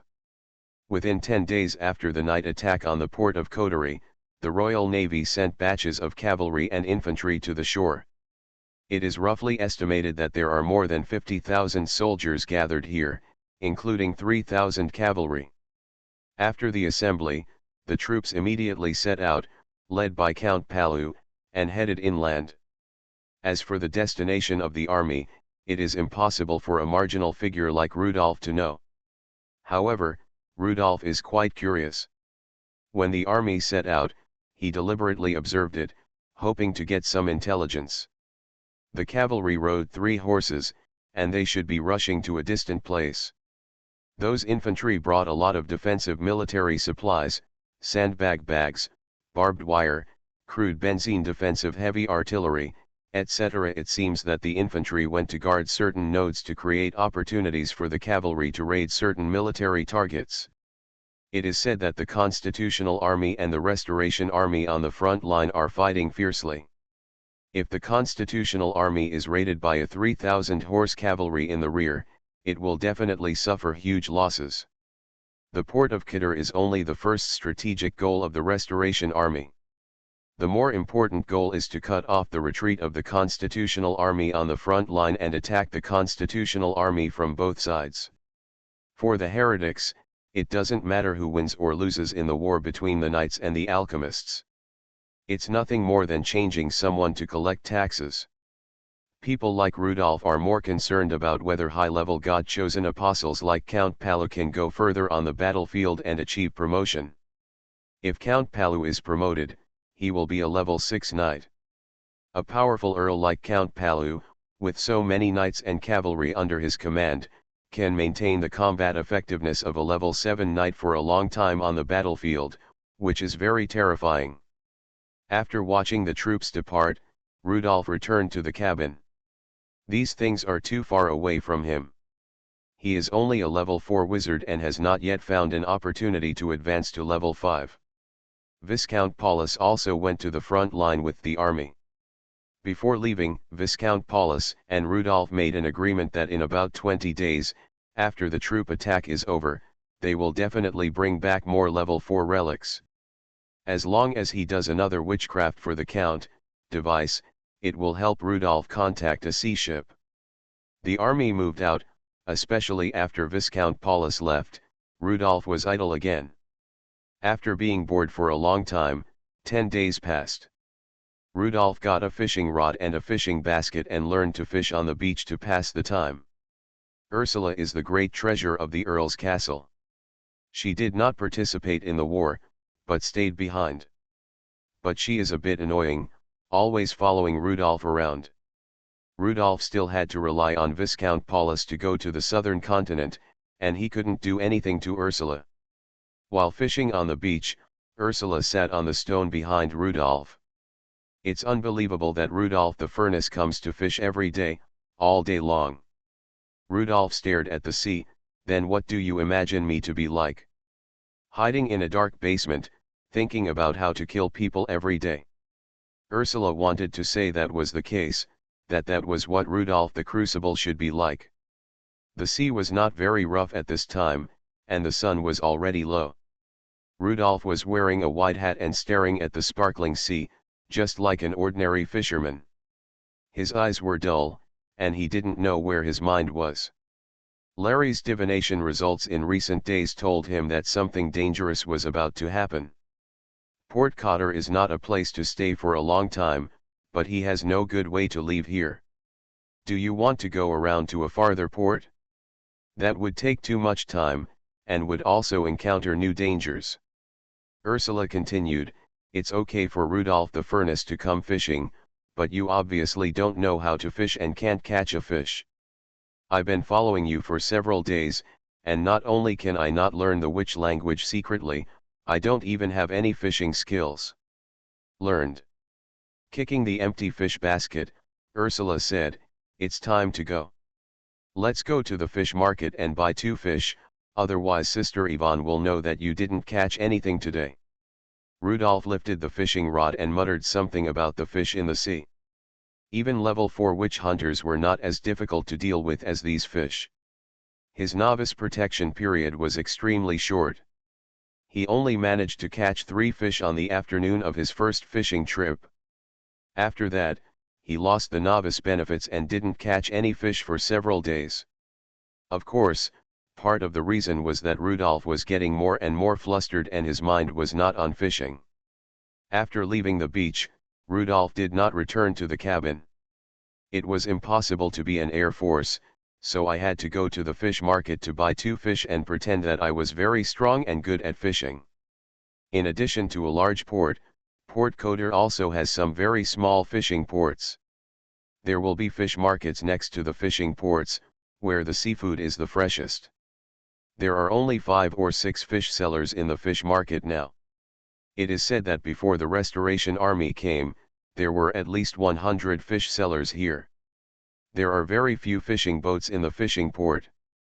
Most of the fishing boats were requisitioned by the Alchemy Council during the war. Now the council has been driven away.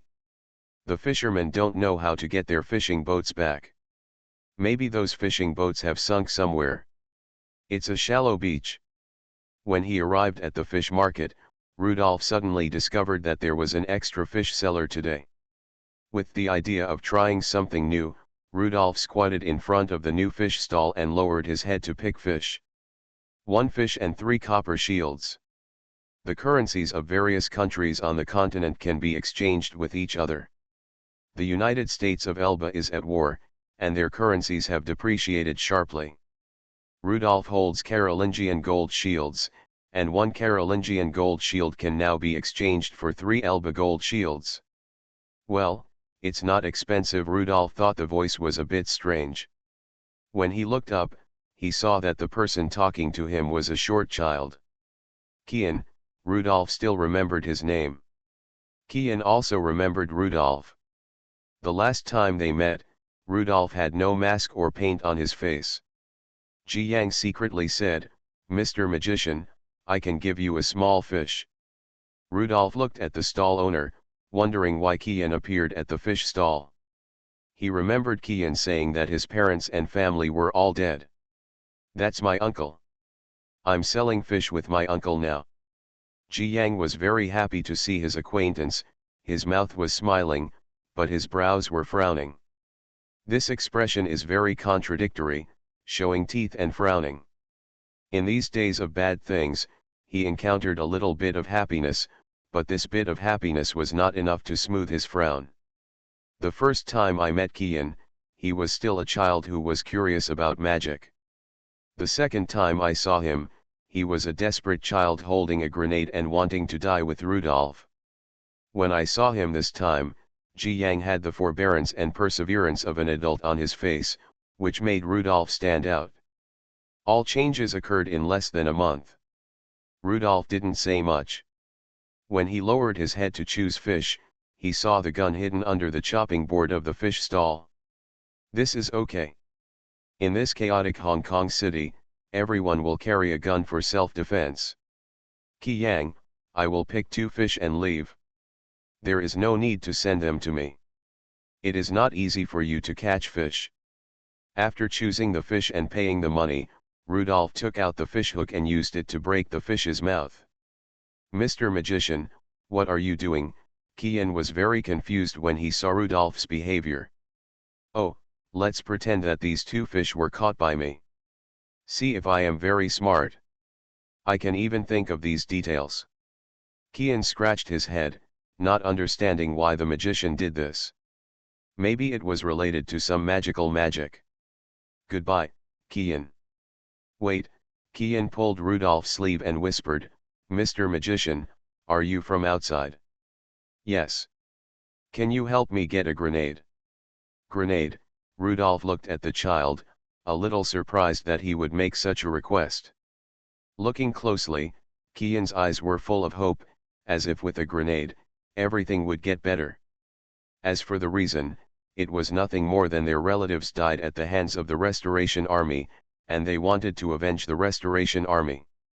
"I can't get it, but I can give you some money." Rudolph quietly gave Kian 10 gold shields, or Carolingian gold shields, which were much more valuable than Elba gold shields.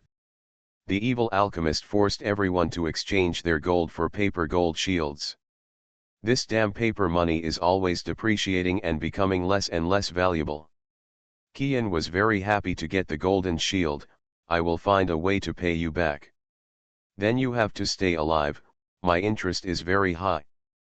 Patting Kian's head, Rudolph left the fish stall. Kian behind him excitedly told his uncle what had just happened. "I really hope to hear the child's name in the future, which proves that he is still alive." Rudolph and Ursula are ready to return to the cabin. There is a knight waiting for Ursula in the distance of the cabin, and he will escort Ursula back to the barracks when Ursula is willing. "Ursula, when will Viscount Paulus return to Quarter Port?" "Soon, maybe in a few days. The time of the war is not fixed, and it may end early." "How is the Restoration Army's pincer attack strategy going now?" "The people in the Earl's castle said it was going very smoothly." "That's good, the war will end soon." Ursula suddenly asked, "Mr. Rudolph, are you going to the South Continent to become a level 5 wizard?" Rudolph had never told Ursula about this, and Ursula guessed Rudolph's purpose directly.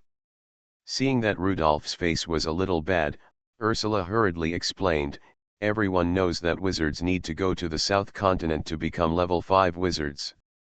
I didn't mean to spy on you." Rudolph sighed, "This may be one of the reasons why there are so few wizards." If you are determined to eliminate wizards, lay many traps in the south continent, which is enough to prevent the emergence of level 5 wizards. Wizards and magic weapons have brought great fear to other apostles. Many apostles have studied wizards, and countermeasures have always existed. Pushing open the door of the cabin, Rudolph shouted, "I caught 2 particularly fat fish today. Ivan, make some fish soup." "Rudolph, you are amazing, you have caught fish for several consecutive days." After taking the fish, Ivan asked again, "Why do you always catch fish in the morning?" Did Ivan find that the fish was not fresh? Rudolph explained, "Because the fish in the morning are hungry all night, they are easier to catch. This reason is perfect." After dark, the lights were turned on in the cabin, and the 4 people began to enjoy Rudolph's spoils around the table until a knight rode towards the cabin. He pushed open the door of the wooden house, wearing armor and with his broadsword out of its sheath. Ms. Ursula. Enemy ships have appeared on the sea. The Carolingian Kingdom and the United States of Elba have formed a naval alliance. The butler has summoned the Earl's retainers and asked you to go to the Earl's flagship now. After Ursula hurried away, Rudolph and the other 2 looked at each other in bewilderment. Was this someone from their hometown? The ships of the Carolingian Kingdom. Weird Star Witch. Author, White Silver Black Iron. Chapter 328. Ursula left in a hurry. She rushed to the flagship Cross Gold Anchor under the escort of the knight. Cross Gold Anchor was the flagship of the Earl. The fluttering flag had a golden anchor painted on it and a huge cross on the anchor pole. She was so uneasy that the subordinates in the castle actually wanted to board the flagship, proving that the butler Mr. Windler thought the situation was very dangerous. If the worst happened, the Cross Gold Anchor would take everyone away from the port. When Ursula boarded the flagship, she saw Butler Windler standing on the bow of the ship, and he was wearing knight armor. Butler Windler was the strongest knight in the earldom besides the Earl. He was the Earl's Viscount and a level 5 knight. The earldom of Golden Anchor was very powerful and now had 3 level 5 knights. The Earl himself, the Earl's attendant, and the Earl's butler Mr. Windler. The attendant was responsible for commanding all the troops in the earldom, and the Earl's rear was handed over to the Earl's most trusted butler Windler. Butler Windler would not interfere in the specific military affairs of the Royal Navy. He would only take action as the strongest knight when it was appropriate to defeat the enemy's strongest apostle. Seeing Butler Windler standing at the bow, holding his helmet in his arms, Ursula was less panicked. At this time, the navy of the Alchemy Alliance had completed the encirclement and sank the Royal Navy reconnaissance ship cruising on the open sea. Ursula couldn't help but whispered, "Where are our words? Why is there no warning? The enemy's investment is very large, obscuring the divination of our words." A voice sounded next to Ursula. She recognized the owner of the voice and hurriedly saluted, "Master Kedrick, good evening." "What good evening is there tonight?" Kedrick couldn't help shaking his head. "Ursula is good in every way. She is a perfect and trustworthy family wizard, but she is a little stupid. Kedrick is the 4th son of Count Palu and is only 15 years old now. In another year, he will be qualified to leave the castle and become a junior officer in the Earl's Navy or Marines. Even the word spirit cannot predict the outcome of a war of this scale. The word spirit can predict the fate of a single person, but when there are too many people, all kinds of accidents will always occur. For example, in the current naval battle, perhaps an officer will suddenly have an idea and make a decision to change the battlefield." Facing Master Kedrick's judgment, Ursula nodded and agreed very much. The human brain is very wonderful and always makes unexpected decisions. When there are too many unexpected things, divination becomes unreliable. Only word spirits above level 5 can make vague divinations for large-scale group events. On the sea, more than 60 ships of the Alchemy Alliance are completing the encirclement. Most of those ships are flying the flag of the United States of Elba, and a few are flying the flag of the Alchemy Council of the Carolingian Kingdom. The enemy will definitely want to recapture the port of Cordour, and the Royal Navy has long anticipated this. If the Alchemy Council recaptures the port of Cordour, it can cut off Count Palu's retreat and make that army completely isolated. At that time, Count Palu's defeat is only a matter of time. However, the participation of the Carolingian Alchemy Council exceeded the expectations of the Royal Navy. Unexpectedly, the Carolingian Alchemy Council joined the war at such an early time. The original military expected that the Carolingian Alchemy Council would join the war to help the Elba Alchemy Council when the Elba Constitutional Army was defeated on the front line. From this incident, it can be seen that the Carolingian Alchemy Council has been preparing for war for a long time. They have colluded with the Elba Alchemy Council and do not want this restoration trend to spread. Once Carloman XVI succeeds in restoring the throne, the knights and nobles of other countries will not be at peace. Just as Cedric kept thinking, a ship beside him suddenly moved forward and surpassed the cross-gold anchor. Cedric saw the man standing at the bow of the ship. It was his brother, Commodore Caleb.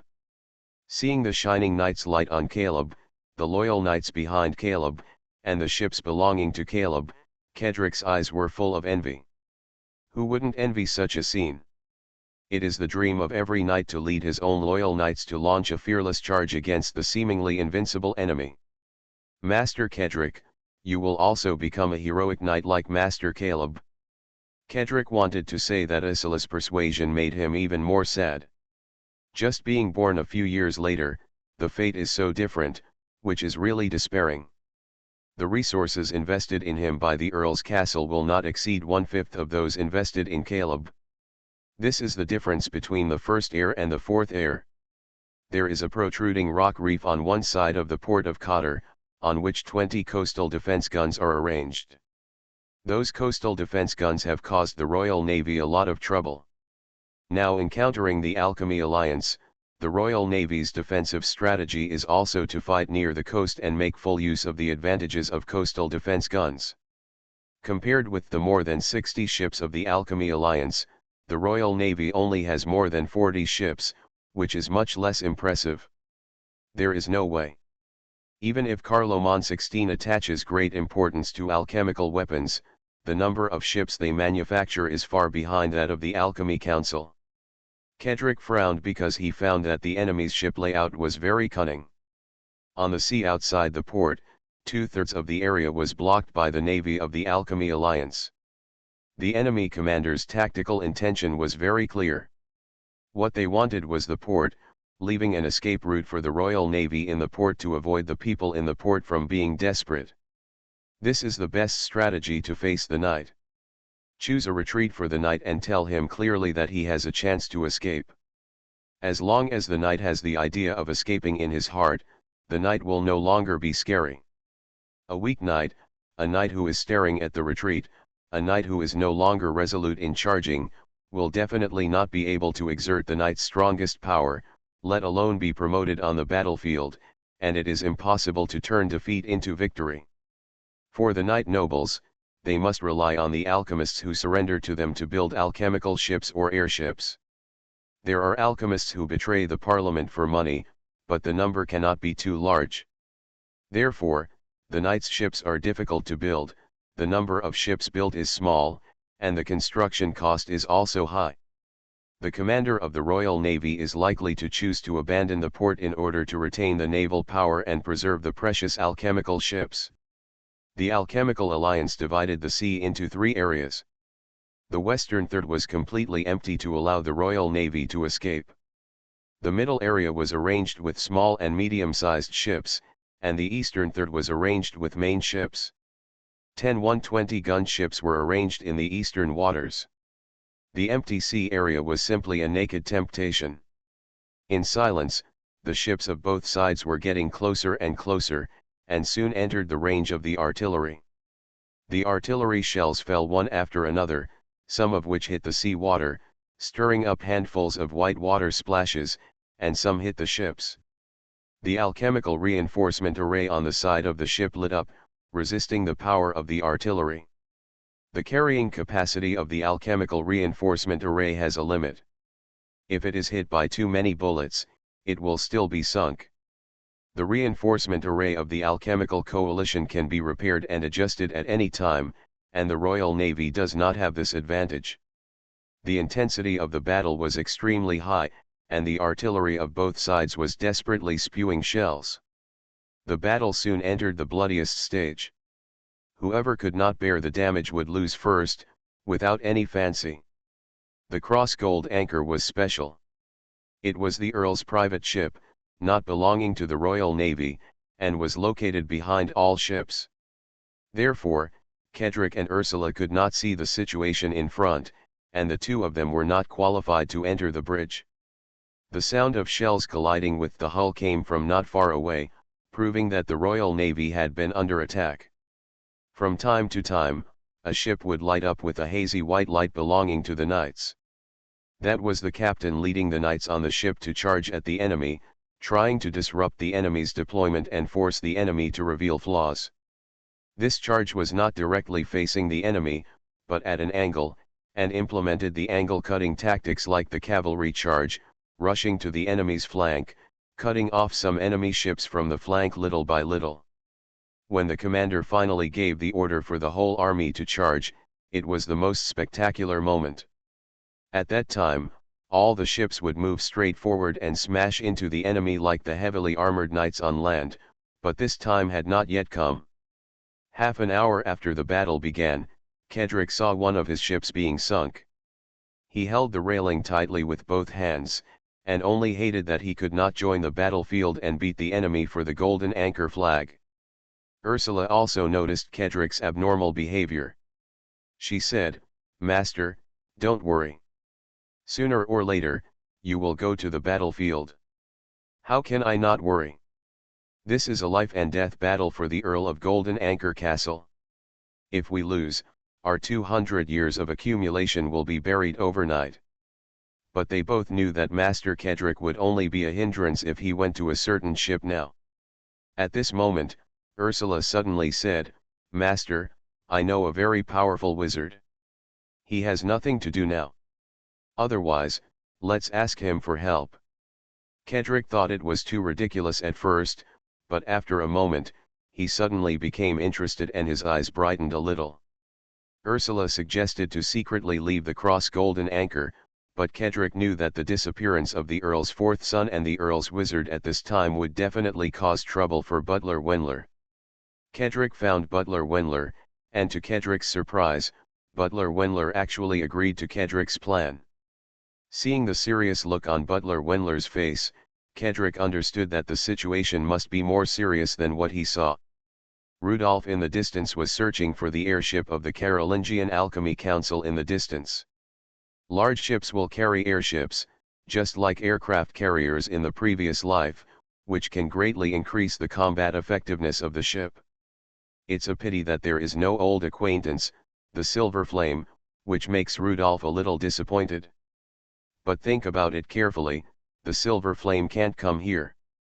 The Silver Flame belongs to the army and is a land-based airship, not a shipborne airship belonging to the fleet. The shipborne airship is much smaller in size, not as huge as the Silver Flame.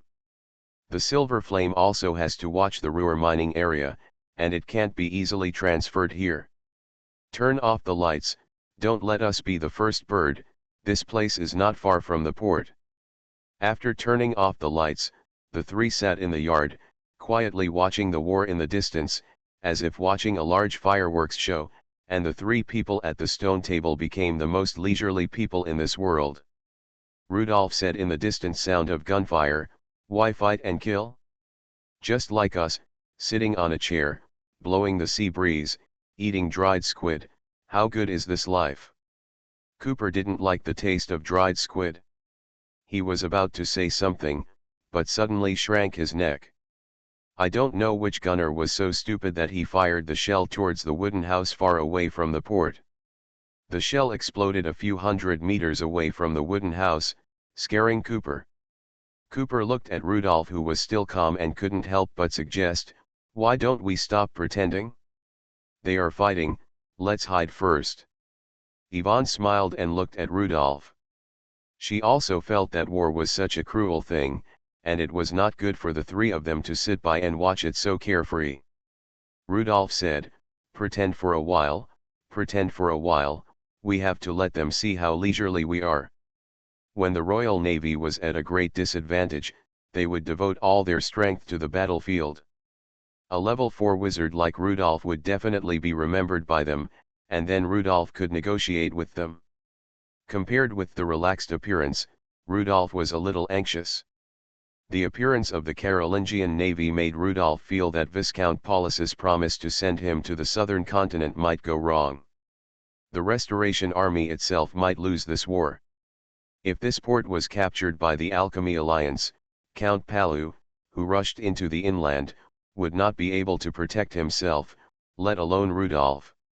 While throwing dried fish into his mouth, he thought about his way out. The more he thought about it, the more he felt that he could not be so rigid and should change his way. Some people say that war is fought with strategy, tactics, and morale, but war is ultimately fought with productivity.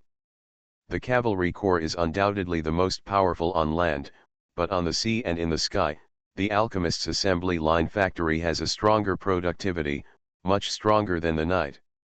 The Royal Navy, which was already at a disadvantage in terms of the number of ships, showed signs of fatigue 1 hour after the war began, and 6 ships had been sunk. At this time, only 2 ships of the Alchemy Alliance caught fire, and they had more ships. The Alchemy Alliance was almost certain to win this battle. Rudolph was worried about the Royal Navy. His new thigh was not thick enough. Just as Rudolph was constantly thinking about what he should do, a team of cavalry suddenly came from a distance. The cavalry of the Earl's castle escorted a person and ran towards the wooden house. The one in front was Ursula, who had returned. After getting off the horse, Ursula ran towards Rudolph with an anxious face. "Mr. Rudolph, Steward Wendler said he would mobilize all forces. He asked me to talk to you. The Count's castle asks you to help the Royal Navy. The castle will remember your generosity." Steward Wendler certainly remembered that there were 3 level 4 heretics living here. If this force could help, it would be a big boost for the Royal Navy. Seeing the 3 people drinking wine, eating dried fish, and looking at the leisurely appearance of the port in the yard, Ursula was choked with a breath. She felt very scared, afraid that the 3 people would refuse. This is a war between the Elba Knight and the Alchemist. How can you ask these 3 passers-by to fight for Count Palu? Rudolph turned his head and moved his eyes from the port battlefield to Ursula's face. Seeing Rudolph's empty eyes, Ursula rubbed the corners of her clothes at a loss, just like when she made her teacher unhappy when she was a child.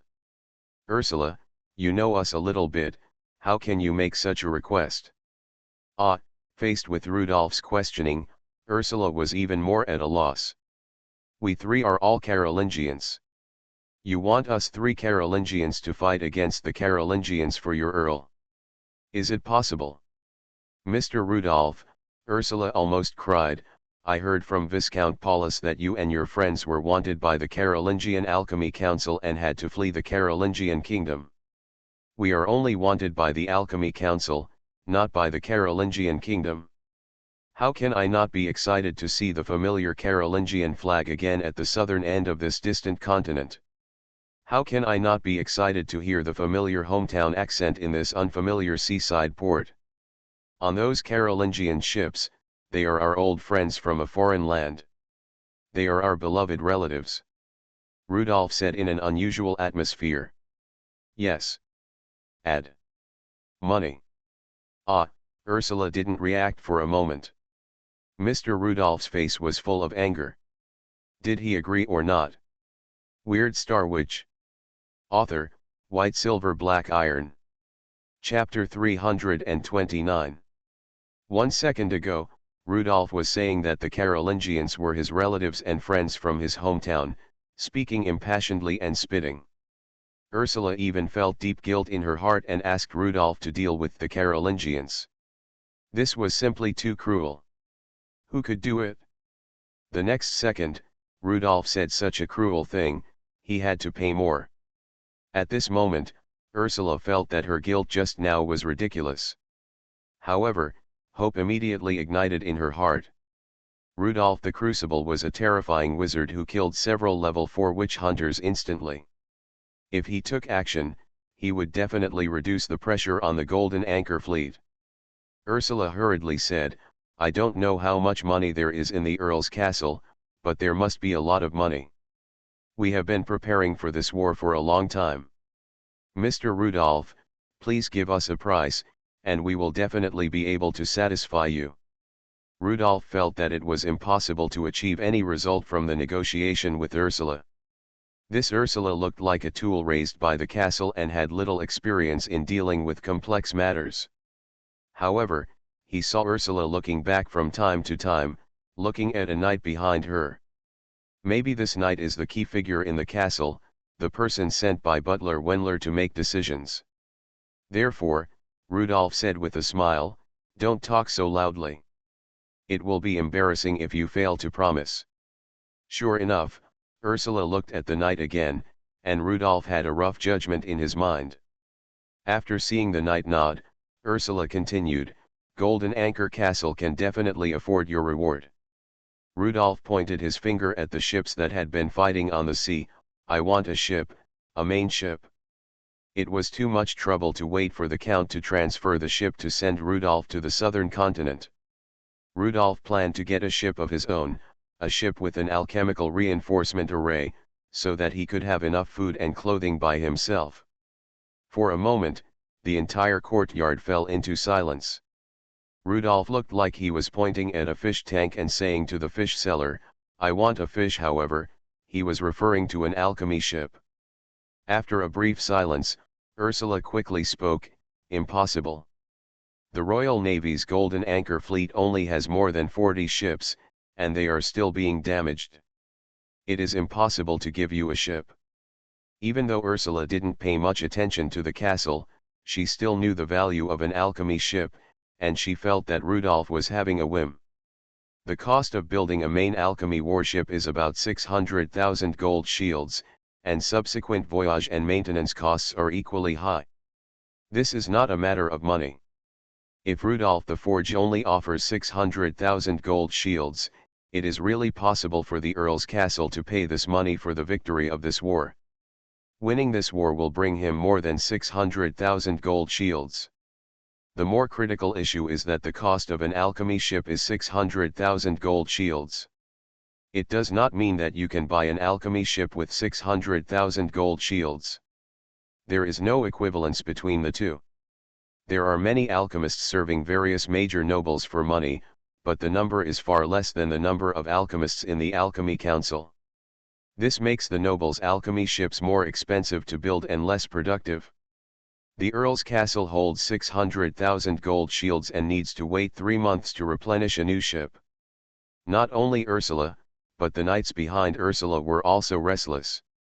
The horses were uncomfortably pawing the ground with their hooves due to the excessive exertion of the night. They felt that coming to see a strange wizard was a waste of time. "Mr. Rudolph, your request is too much. It is far more than the cost of asking a level 4 apostle to take action." Ursula's voice was so high that Rudolph just smiled and said, "I didn't say I had to have your ship. If there are captured Carolingian ships or Elvish ships, I can accept it. I want it. It's a ship that can move, it doesn't matter whose it is." Bargaining, Rudolph tested the sincerity of the Earl's castle step by step, and constantly adjusted his strategy. After hearing Rudolph's new conditions, Ursula thought for a moment and continued, "The captured ship is also the Count's ship. How can I give you a ship?" "Impossible, absolutely impossible." Rudolph obviously didn't feel that his request was too much. He picked up the wine glass again. "If it's not possible, it's a shame. The other conditions don't mean anything to me, I just want a boat. The original agreement between me and Viscount Paulus was that I would help the Count make witchcraft weapons, and he would find a ship to send me to the southern continent. Remember to remind the Viscount that I will complete the witchcraft he needs, and I hope he can keep his promise." Picking up the wine glass without pouring wine for the guests is a sign of chasing them away. Rudolph narrowed his eyes again and thought about how to get a boat. For this war, the wizard Rudolph is an outsider, and his only goal is to go to the southern continent. If this place cannot satisfy his purpose, he can leave tonight and there is no need to stay here any longer. Seeing the wizard Rudolph drinking wine leisurely again, Ursula was very anxious, and Kedrick behind her was equally anxious. The two of them were worried about different things. What Ursula was worried about was that the Earl's castle might experience a brutal defeat, and many people she knew might die in this war. Her social circle is so small. She has only known people from the Earl's castle since she was a child, and now many of those people are on the Cross Golden Anchor. In addition to the success or failure of the Golden Anchor fleet, Kedrick was worried about himself.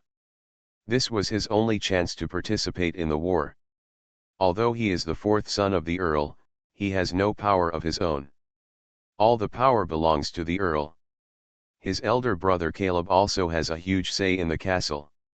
The only huge power he can borrow is the wizard in front of him, the furnace Rudolph, who is floating outside the camp. I agree with your request. A cavalryman behind Ursula suddenly spoke and took off his helmet. Master. This condition is too outrageous. The title of master surprised Rudolph. Is this a big shot in the Earl's castle? The knight turned over and dismounted and walked towards Rudolph. I am the fourth son of Count Paulu, Kedrick. I can agree to your conditions on behalf of the Earl's castle. I swear on my personality and the reputation of the Golden Anchor family. In exchange for a captured Carolingian ship or Elba ship, you will help the Royal Navy Golden Anchor fleet tonight. Rudolph handed over a glass of wine and watched Kedrick raise his head and drink a glass of strong wine in one gulp. Good. Happy cooperation. The two men held hands with Rudolph. Kedrick swore with his own personality and guaranteed with his family honor. Knights are very reassuring in terms of promises. This is already the highest level of commitment, which makes Rudolph happy. He stared at Kedrick. I like your eyes. You are an ambitious person. Your eyes are full of hunger. You are a good partner. Then please do it, Mr. Rudolph the Furnace. Let your hometown friends see your terror, just like you did in the Carolingian kingdom. Rudolph's smile was somewhat embarrassed. As you wish, Master Kedrick.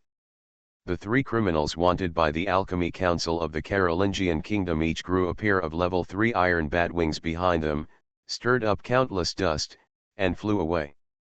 Kedrick stood there, looking at the figures of the three flying close to the coastline, a little envious. It's not that he envied the iron bat wings. If he wanted, he could still get a level 3 magic weapon. What he envied was the sense of control of the strong. The fact that Rudolph the Crucible dared to participate in this kind of war proved that they were very confident in their own strength. What Kedrick didn't know was that Rudolph, as cunning as he was, quickly slowed down after he left Kedrick's sight. Getting a promise from others and rushing forward regardless of everything is what only a fool would do. Rudolph wanted to be strong and to succeed in being strong. He hid behind a reef and stopped moving forward, carefully observing the situation. Cooper and Yvonne also stopped, and Cooper asked, "Don't you help the Golden Anchor fleet as soon as possible?" "No," Rudolph shook his head, "it's easy to become the first bird to rush in now. Wait a little longer, wait until they are too anxious to take care of us, and then we will take action. This place is very close to the sea where the battlefield is located, less than 500 meters, and from time to time there are stray bullets or crooked cannons that fire ammunition here." Rudolph patiently waited for the opportunity to take action. The Cross Golden Anchor had not moved, and the flagship of the Alchemy Alliance had not moved, so there was no need for him to move. As for the Alchemist Alliance, there are still more than 50 ships. The Royal Navy has only more than 30 ships left. If it were not for the help of the coastal defense heavy artillery, the Royal Navy would have lost its resistance long ago. In the era when knights ruled the continent, the Knights' Navy mainly focused on boarding battles. At that time, the Royal Navy was called knights riding on sailboats. When two sailboats approached, the knights would jump onto the enemy's deck and use their powerful ability to resist attacks to destroy the enemy in one fell swoop on the narrow deck. The long heavy artillery equipped by the alchemists on the ships destroyed the knights' combat tradition. The Royal Navy at that time was sunk before boarding, and suffered a lot in the Constitutional War 100 or 200 years ago. Now the Royal Navy formed by Carloman XVI has made many innovations in tactics. During this period, Rudolph collected a lot of intelligence on the Royal Navy. He had observed the Royal Navy's exercises and training from a distance. The first tactic of the Royal Navy, like the alchemists, was also based on long heavy artillery tactics. This tactic made the navies of both sides fight in a round-based system. If your broadside cannon fired a round, and if I didn't sink, then my broadside cannon also fired a round, and the casualties were extremely tragic. In a very short period of time, more than a dozen burning ships appeared on the sea. Rudolph couldn't fly to the center of the battlefield to be the hero, surrounded by flying shells. As long as he didn't defend one, he would be blown to death. The second tactic of the Royal Navy was their newly developed three-knight tactic. The tonnage of steam turbine ships is much larger than that of sailing ships, and more knights can be deployed on the ships. On each knight ship, 3 main knights will be deployed. One knight is responsible for attack, and the other 2 knights are responsible for defense. There is a knight team behind the 3 of them, and this configuration greatly increases the strength of the knight ship. Level 4 knights temporarily become level 5 knights during battle, and the attack power or defense power provided is far greater than those level 4 alchemical reinforcement arrays. At this time, the Royal Navy's counterattack, in addition to the artillery of the same caliber, also has knights throwing weapons. Those weapons were glowing with a hazy white light, and they smashed into the coalition ships at a very fast speed. Their power was much stronger than the level 4 alchemical shells. Rudolph found in his observation that the main force of the war was those level 4 apostles. Each apostle will undergo a qualitative change when promoted to level 5, and the difficulty of promotion will increase sharply, which makes the number of level 5 apostles very scarce. The third tactic of the Royal Navy is their old business, boarding battle. No matter what kind of attack, long heavy artillery or throwing weapons, it is a means of consumption in the early stage for the knight. The strongest ability of the knight is still charging and getting close. Being close to the knight is a nightmare for any apostle. What Rudolph is waiting for is the charge of the Royal Navy. As long as the Royal Navy does not charge, he will not take action. Staying beside the battlefield full of gunfire, time passed very slowly. Rudolph observed for a long time and suddenly said, "Cooper. Next, it depends on you." "Depend on me?" Cooper looked at Rudolph in disbelief. He didn't react. "When did I, Cooper, become the protagonist?" Cooper said, "The bodies are very heavy and can't float on the sea. I want to help, but what should I do?" "What they want is that your body can't float, and they can move on the seabed." Cooper didn't understand. After listening carefully to Rudolph's plan, he thought Rudolph was a lunatic. After waiting for more than 10 minutes, Rudolph suddenly became nervous. "Here they come." At this time, the formation of the Alchemy Alliance's ships was finally no longer stable and became loose.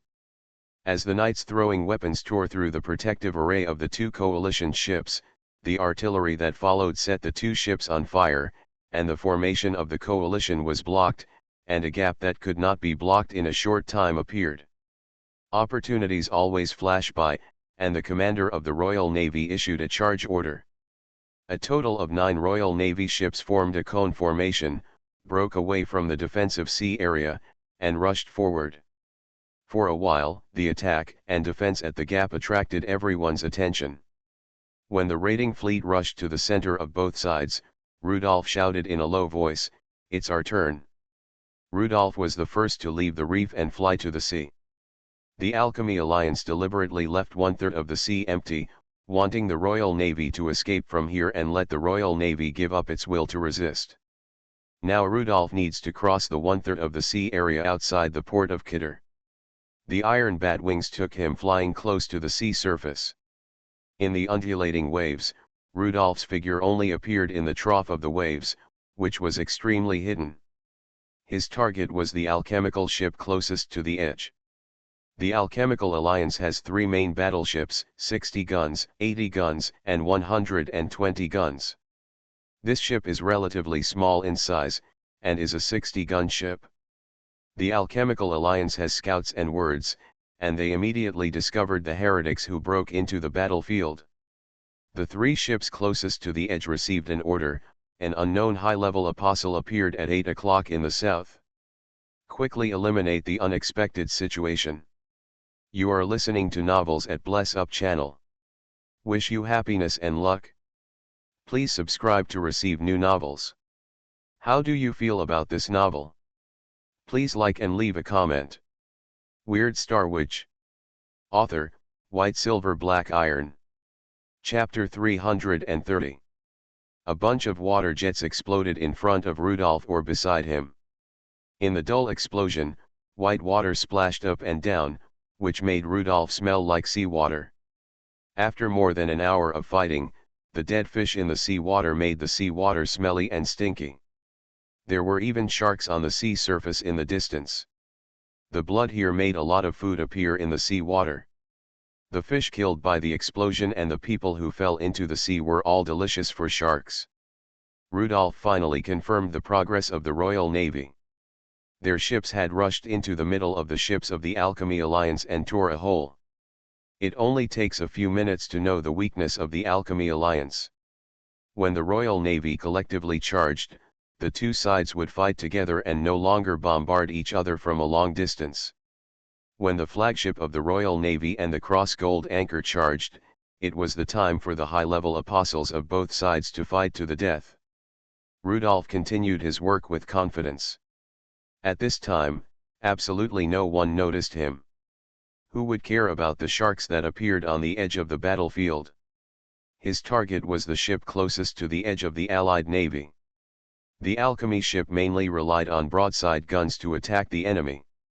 This ship was facing the port with its side, firing non-stop to stop the Royal Navy's charge.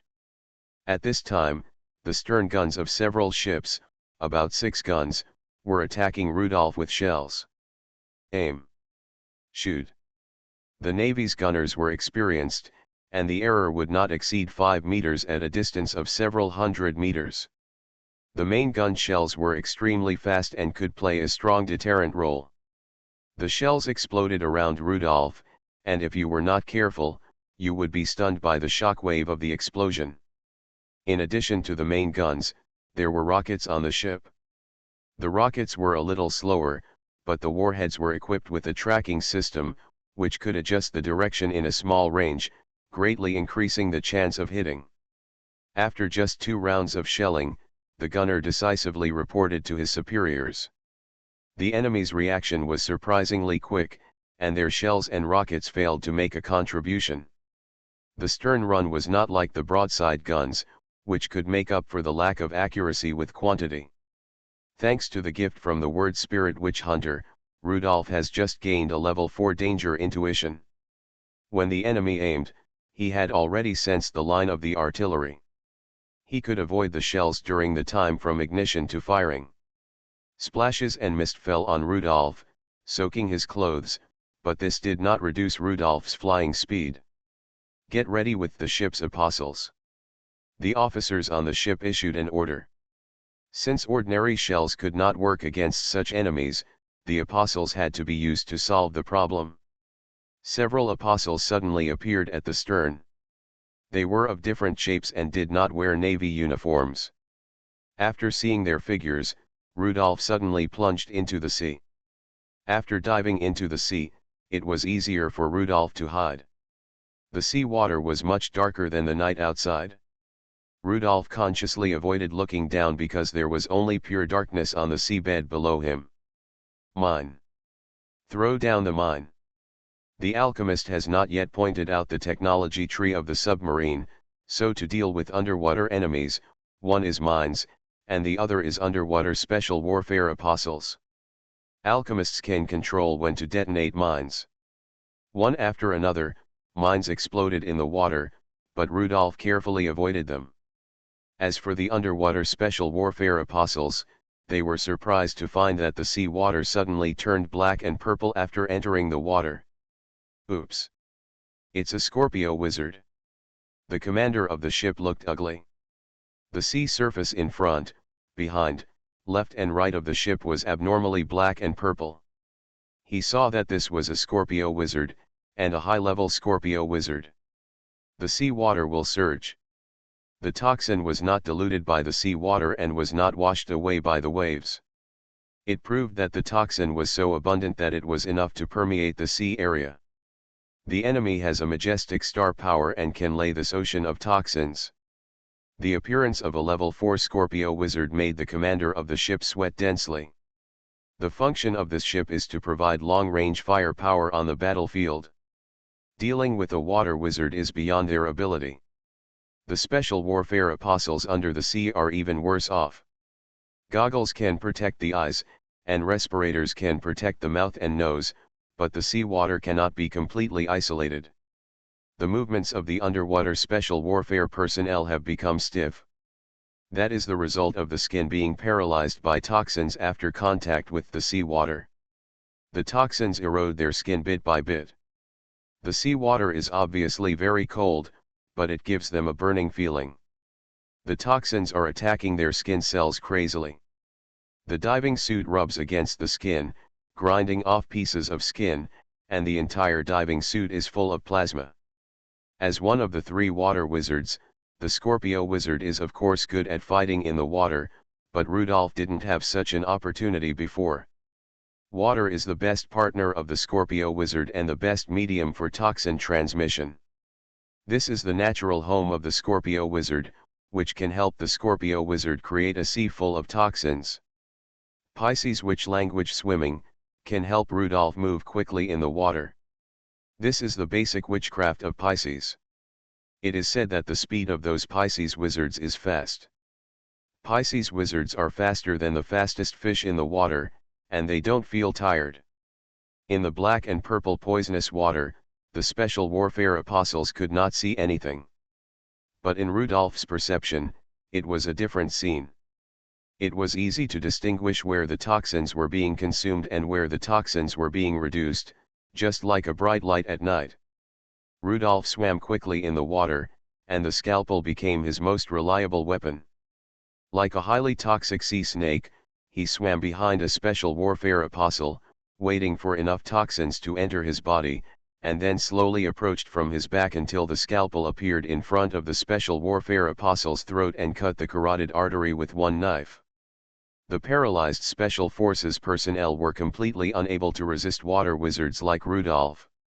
Rudolph suddenly felt that he had taken the wrong route. He should have become a scourge on the Sarago Sea. It was a waste for water wizards not to move in the sea. On the sea, corpses slowly floated up and floated on the sea. With the ups and downs of the sea, they were special warfare apostles who had just jumped into the sea. The surroundings of the ship fell into a strange silence. Everyone found a more terrible situation. The waves hit the hull, and the toxins spread upward with the water mist. The crew standing at the railing had already shown signs of poisoning. At the railing, the crew fell down one by one, their nostrils began to bleed, their bodies were paralyzed, and they lost their ability to move. Where is the ship's doctor? Ship's doctor.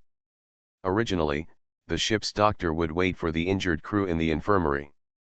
After being urged by the soldiers, he hurried out of the cabin. The ship's doctor squatted beside the poisoned soldiers and injected the medicine with the power of the plague into these soldiers.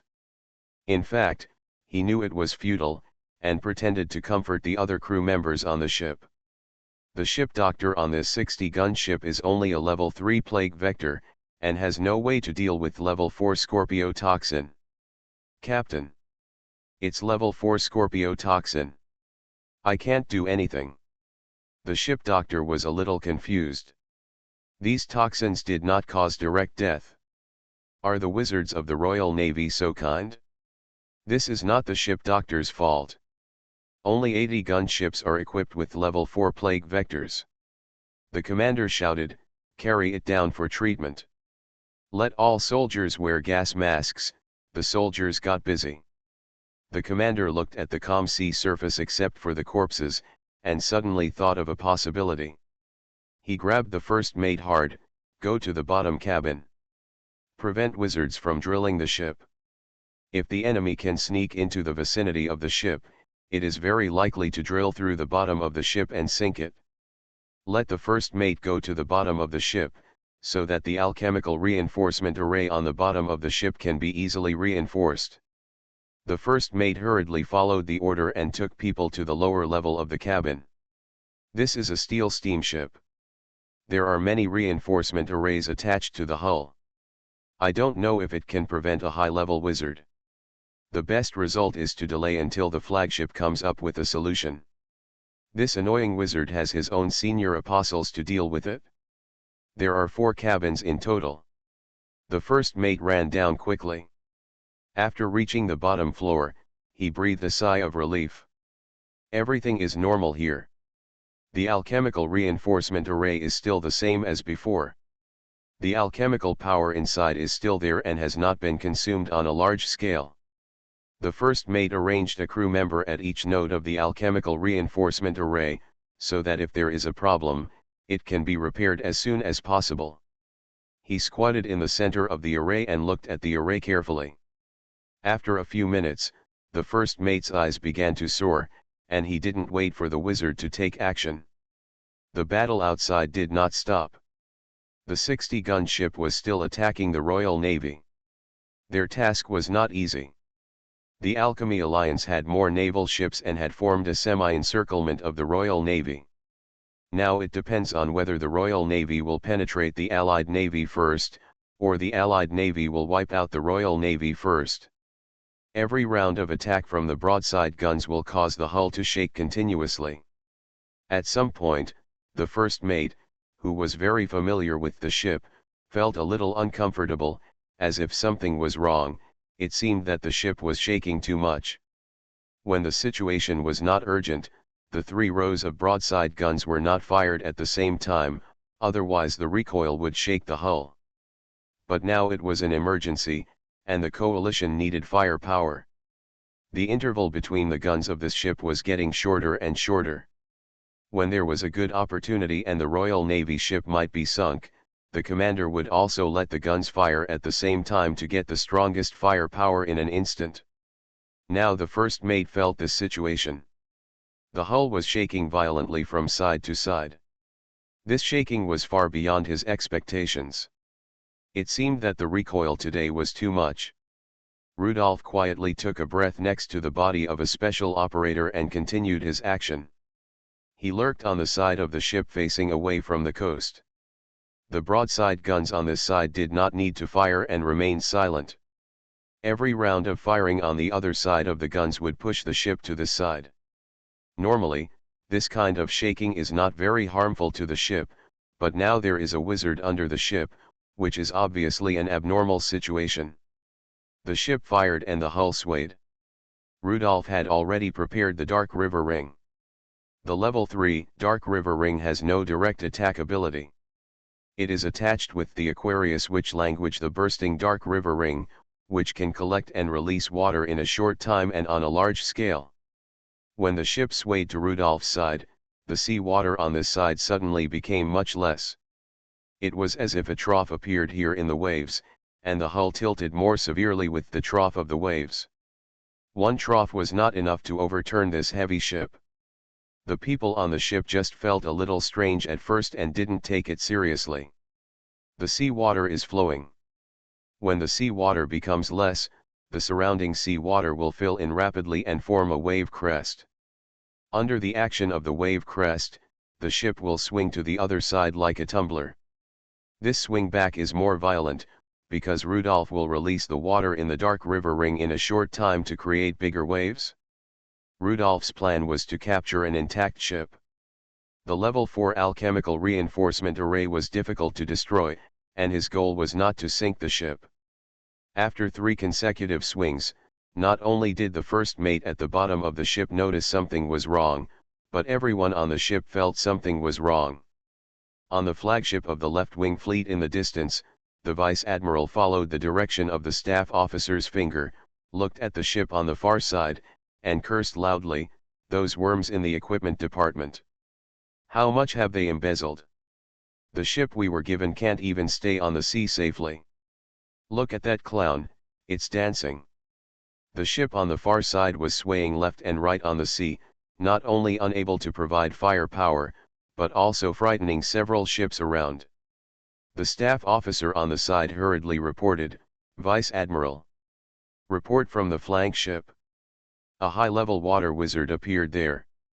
Send someone. Send someone to deal with the water wizard," the vice admiral cursed. "Don't let it be a Pisces wizard. This is the worst situation. The enemy that the Navy is most reluctant to face is the water wizard, especially the Pisces wizard. Once the Pisces wizard gets into the sea, the Navy has no way except for its own Pisces wizard to take action. Lieutenant General. It's more likely to be the Scorpio wizard.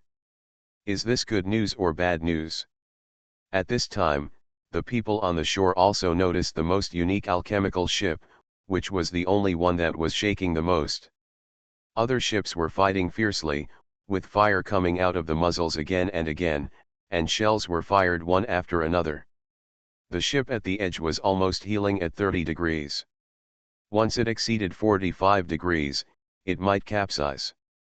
Podrick and Ursula looked at the swaying ship on the shore, and they were extremely happy in their hearts.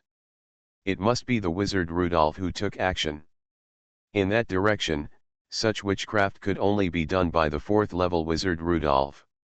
The two of them went to invite the wizard Rudolph, which delayed a lot of time, and they didn't have time to board the Cross Gold anchor. The war was so cruel that the Cross Gold anchor could not wait for these two people, even if one of them was the 4th son of the Earl and the other was the family wizard of the Earl's castle. Just now, the two of them were very panicked. If the Royal Navy lost, they would not even have a chance to escape with the Cross Gold anchor. But now, both of them looked extremely excited. "Try harder, Wizard Rudolph. As long as this ship is sunk, the pressure on the Royal Navy can be relieved. Every ship is extremely precious, and every increase or decrease in strength may affect the final victory or defeat." A minute later, the ship stopped swaying because it reached the maximum inclination, with the hull and the sea surface at a 45 degrees angle. At this moment, the ship seemed to be completely still, resting on the sea at a crooked angle. A little to the left, it can return to its original position, and a little to the right, it will fall completely into the sea. The poor swaying ship finally crossed the critical value and slowly fell into the sea. Weird Star Witch. Author, White Silver Black Iron. Chapter 331. When the huge ship was falling, the picture seemed to be in slow motion. The hull tilted a little bit, twisted a little bit, but all of this was so unstoppable. The heavier the giant, the greater the potential energy when it collapsed. A ship has a left railing and a right railing, but it is more appropriate to use the upper and lower railings now. The captain grabbed the upper railing and watched the ship fall in the other direction. The crew screamed with fear, the windows of the bridge were smashed, and the helmsman and navigator in the bridge fell out with the broken glass shards. Even the most experienced crew members have no experience in dealing with shipwrecks, and shipwrecks often mean death. Everything on the deck was rolling to the tilted side, and the large wooden boxes and ropes slid quickly on the deck, knocking down the already staggering crew members. The angle between the deck and the sea surface was getting closer and closer to a right angle. A big wave came, and the sea water rushed onto the deck, leaving a terrifying purple liquid on the deck. The purple liquid represented a highly toxic and death. Cannons fell into the sea, and crew members fell into the sea. The captain saw a man on the sea, a man with his upper body standing above the sea. Compared with the doomsday ship, The man seemed out of place. No matter how big the waves were, no matter what fell beside him, his body stood firmly on the sea. That was the water wizard who had just attacked the ship. The deck and the sea were completely 90 degrees, and the hull lay in the sea. The captain could clearly see the terrible black and purple sea surface, which was the poison soup of the Scorpio wizard. Once they fell into the poison soup, everyone's life and death would be in the hands of the Scorpio wizard. The captain originally wanted to resist, but he didn't know when he inhaled a breath of air. This breath of air was so deadly that the tiny toxins spread around the hull with the water vapor beaten by the waves. As long as you inhale a breath, you will be poisoned by the Scorpio wizard. Finally, his hands softened, and he fell from the railing and into the sea. Maybe he could still struggle for a while in front of the Scorpio wizard, but it was useless. He closed his eyes painfully in the air. The ship sank, and he was dead. Sacrifice for the ship, this is the fate of every captain in the war. His body smashed into the black and purple sea water, and the sea water rushed over immediately, like a sea snake, and drilled into his mouth and nose. The burning heat from his lungs proved how deep the poison was. The captain looked up at the sea, watching the deck getting bigger and closer in his field of vision, and the hull turned over completely, holding him under the deck. A ship was upside down on the sea, and the bottom of the ship covered with barnacles was exposed. Rudolph looked at the bottom of the ship from the side, and his obsessive-compulsive disorder made him uncomfortable. This captain was too unrefined. How could there be so many barnacles? If there is a chance, the barnacles and shells on the bottom of the ship must be cleaned up. The first mate Mackenzie at the bottom of the cabin was almost going crazy. What's going on? What's going on? He was standing on the floor just now, and then he stood on the side wall, and he was about to stand on the ceiling. First mate. The ship capsized. I know the ship capsized. But how did it capsize? We were not hit by bullets, and it is impossible for it to capsize even if we were hit. The alchemical reinforcement array under his feet just now appeared above his head. The array was intact. The enemy did not slash the ship, but capsized the ship with some incomprehensible means. After a few seconds of panic at the beginning, the first mate Mackenzie suddenly realized the terrible situation he was facing. The doors in the warship are very airtight, and part of the air sealed in the hull will not be exhausted in a short time. Once the oxygen in the air is used up by them, they will be suffocated to death here. Hurry up, no, go to the lower cabin. We have to get out as soon as possible. The hull flipped, and the walls on the doors became high thresholds at this time. The door handle was too high to reach, so one person had to sit on the other's shoulders to reach the door handle. Hurry up! Hurry up! Hurry up! In order to avoid fire, the power system in the ship automatically cuts off under abnormal circumstances, and there are only some emergency lights in the aisle. In the dim light, the breathing of others is getting heavier. I don't know if it's psychological, but the first mate Mackenzie feels that the air has become dirty and he has some hypoxia. When they climbed to the second floor with great effort and were about to welcome the dawn, they suddenly felt the hull shaking violently. First mate. The ship is moving. I know. Run. The first mate has been sailing with the ship since he was young and has never encountered such a situation. He couldn't understand why the ship capsized just now, and he couldn't understand it even more when the capsized ship was still moving. The violent shaking of the hull made the already anxious people stagger. The last door appeared in front of the first mate. The huge water pressure outside pressed the door tightly. The door became a one-way valve. The sealing ring on the side edge of the door perfectly blocked the entry of seawater under the water pressure. Two people tried to pull the handle, but they couldn't pull it.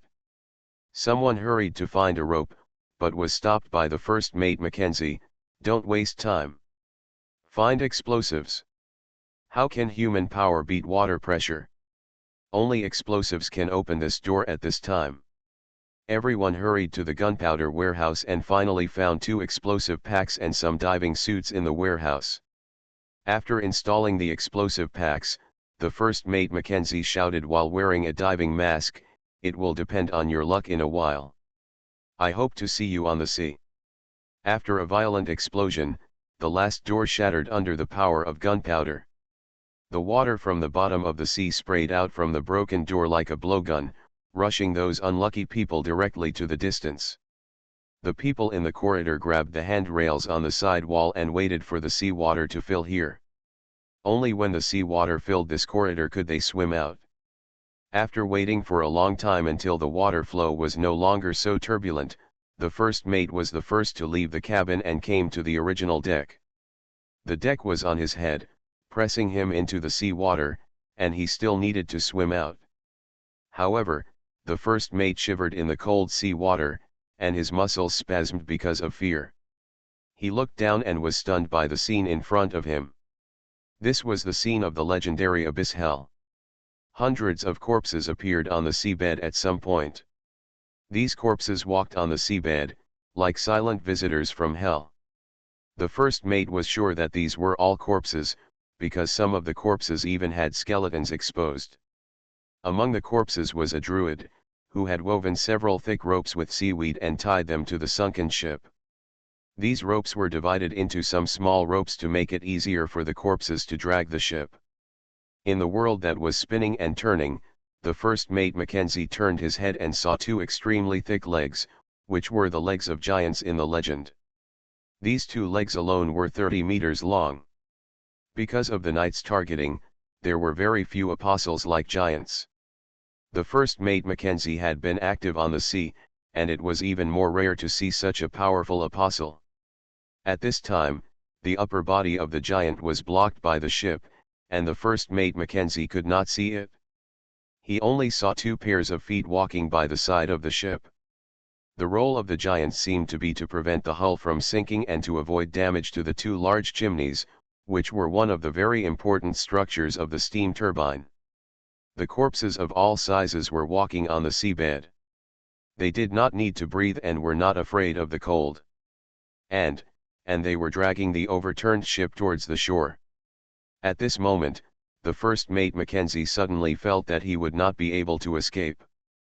Especially when he saw his captain, the second mate, the third mate, the chief engineer and others following behind the team of corpses, dragging the ship together. The first mate instantly lost his resistance. Death was so close that even the corpses sensed his death. All the corpses looked up or turned their heads to look at the first mate, who was also dying. In the dim seabed, hundreds of apostle corpses looked at the first mate in unison. This horrific scene suffocated the first mate instantly. The ghost-like jellyfish floated beside him, and he made the final decision. If possible, he wanted to live a few more seconds, even 1 second, even 2 seconds. So he turned around and swam into the hull. Everyone else swam out, only the first mate Mackenzie swam in. You can't talk in the sea, and the others don't know what happened to the first mate, but they just run out driven by the instinct to survive. The first mate opened an equipment well. He was so familiar with the ship that he could find his way back to the cabin. He crawled out of an equipment well and breathed air again. Those who swam out were doomed to die. The apostles among them would join the army of corpses. This is war. Once they fail, everyone on the ship will die and be buried in the sea. He curled up in a corner of a cabin, wanting to wait for death quietly, but the fear of death made him cry bitterly, especially since he might be the only living person in the entire ship, and this huge hull was his iron coffin. At some point, the wall behind him rippled like water waves, and a person walked out of it. Mackenzie looked at the person in front of him in great shock. He didn't even bother to hide his ugly appearance before his death. Mackenzie suddenly had an intuition that he had hope of survival. I am not a Carolingian soldier. I am a pirate on the Sarago Sea. My ship was sunk by the Carolingian Navy and they captured me. I became the first mate after I surrendered to them. Rudolph was not interested in knowing the truth of the crew's story. He just said, "Excuse me, I just want to know where the engine room is." "Tell me where the engine room is, and then you continue." Mackenzie's eyes suddenly lit up, and this light made Rudolph a little interested. "I know what you want to do. I can judge whether the steam turbine can still be used. Seawater is very corrosive, and the steam turbine is not in good condition now." Rudolph couldn't help asking, "How do you know I care about the steam turbine?" "Sir, you are towing this ship to the seaside. You must want to get this ship, not to let it sink into the sea. Please believe me. Let me serve you. I am very useful." Rudolph frowned, a little at a loss. He, Cooper and Yvonne, three landlubbers, have no idea how to control a ship. Navigation knowledge is so professional that it is not something that these three novices can master in a short time. "How do I know if you are really loyal to me? I am a level 3 alchemist. As long as you pay, you will definitely gain my loyalty." Rudolph pondered, wondering if it was right to keep this first mate. Mackenzie thought Rudolph didn't want to pay, so he hurriedly said, "It's okay if you don't pay." In this stuffy cabin, Rudolph was amused and made a decision. "Okay, then you have a chance to survive. As for how long you can live, it depends on you. What's your name?" "Mackenzie." Rudolph took out a syringe and injected a tube of dark purple venom into Mackenzie's body. Throughout the entire process, Mackenzie did not resist at all. "Mackenzie, after all, you are the first mate of the Carolingian Kingdom's navy. I can't completely trust you, so I need a little insurance." "I understand, this is what it should be. Wipe your nose and take me to the engine room." The two of them were walking in the inverted hull, but this time they didn't need to bother to open the door. Every wall turned into a wave of water in front of Rudolph, making it easier to walk through. "Are you an earth wizard? You know quite a lot." "I'm sorry, I didn't mean to pry about you." A few minutes later, the first mate suddenly stood up and bent over. He remembered a wanted notice. In that wanted poster, there was a photo of the wizard in front of him. Melting Rudolph. The Scorpio wizard who manually changed the Fabreau City Council. No wonder he had to be injected with poison. There was even more cold sweat on Mackenzie's back. Soon, they arrived at the engine room. The engine room is a huge 3-story cabin with a double-cylinder steam turbine. At this time, half of the engine room is filled with seawater.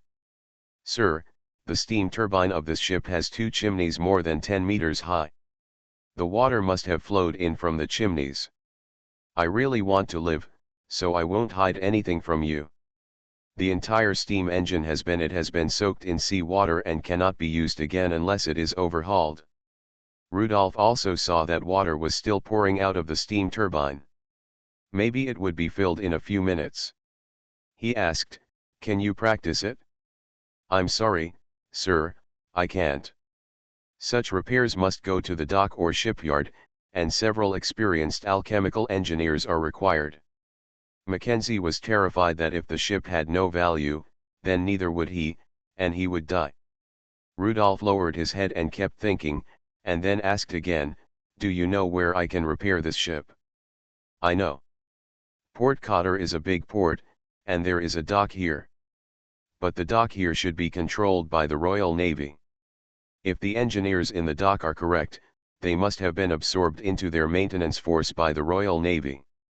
Now only the Royal Navy has enough alchemical engineers, and only they are capable of repairing the ship."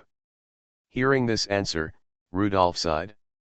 It seems that the plan to steal a ship and run away on the battlefield was shattered. This kind of alchemy ship is so complex that it cannot be handled by just a few of them. "Okay, let's go." Rudolph took Mackenzie out of the engine room and into the water outside. After floating on the sea, Rudolph said to Mackenzie, "Go to the shore and find a living corpse named Cooper. Just say what I said, you are very useful, keep you." Mackenzie was completely relieved. He would not die for the time being. "What about you?"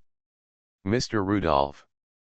I'm going to get a few more ships so that the Royal Navy can repair my ships. Rudolph felt that he had to get more things before the Royal Navy would be willing to repair his ship.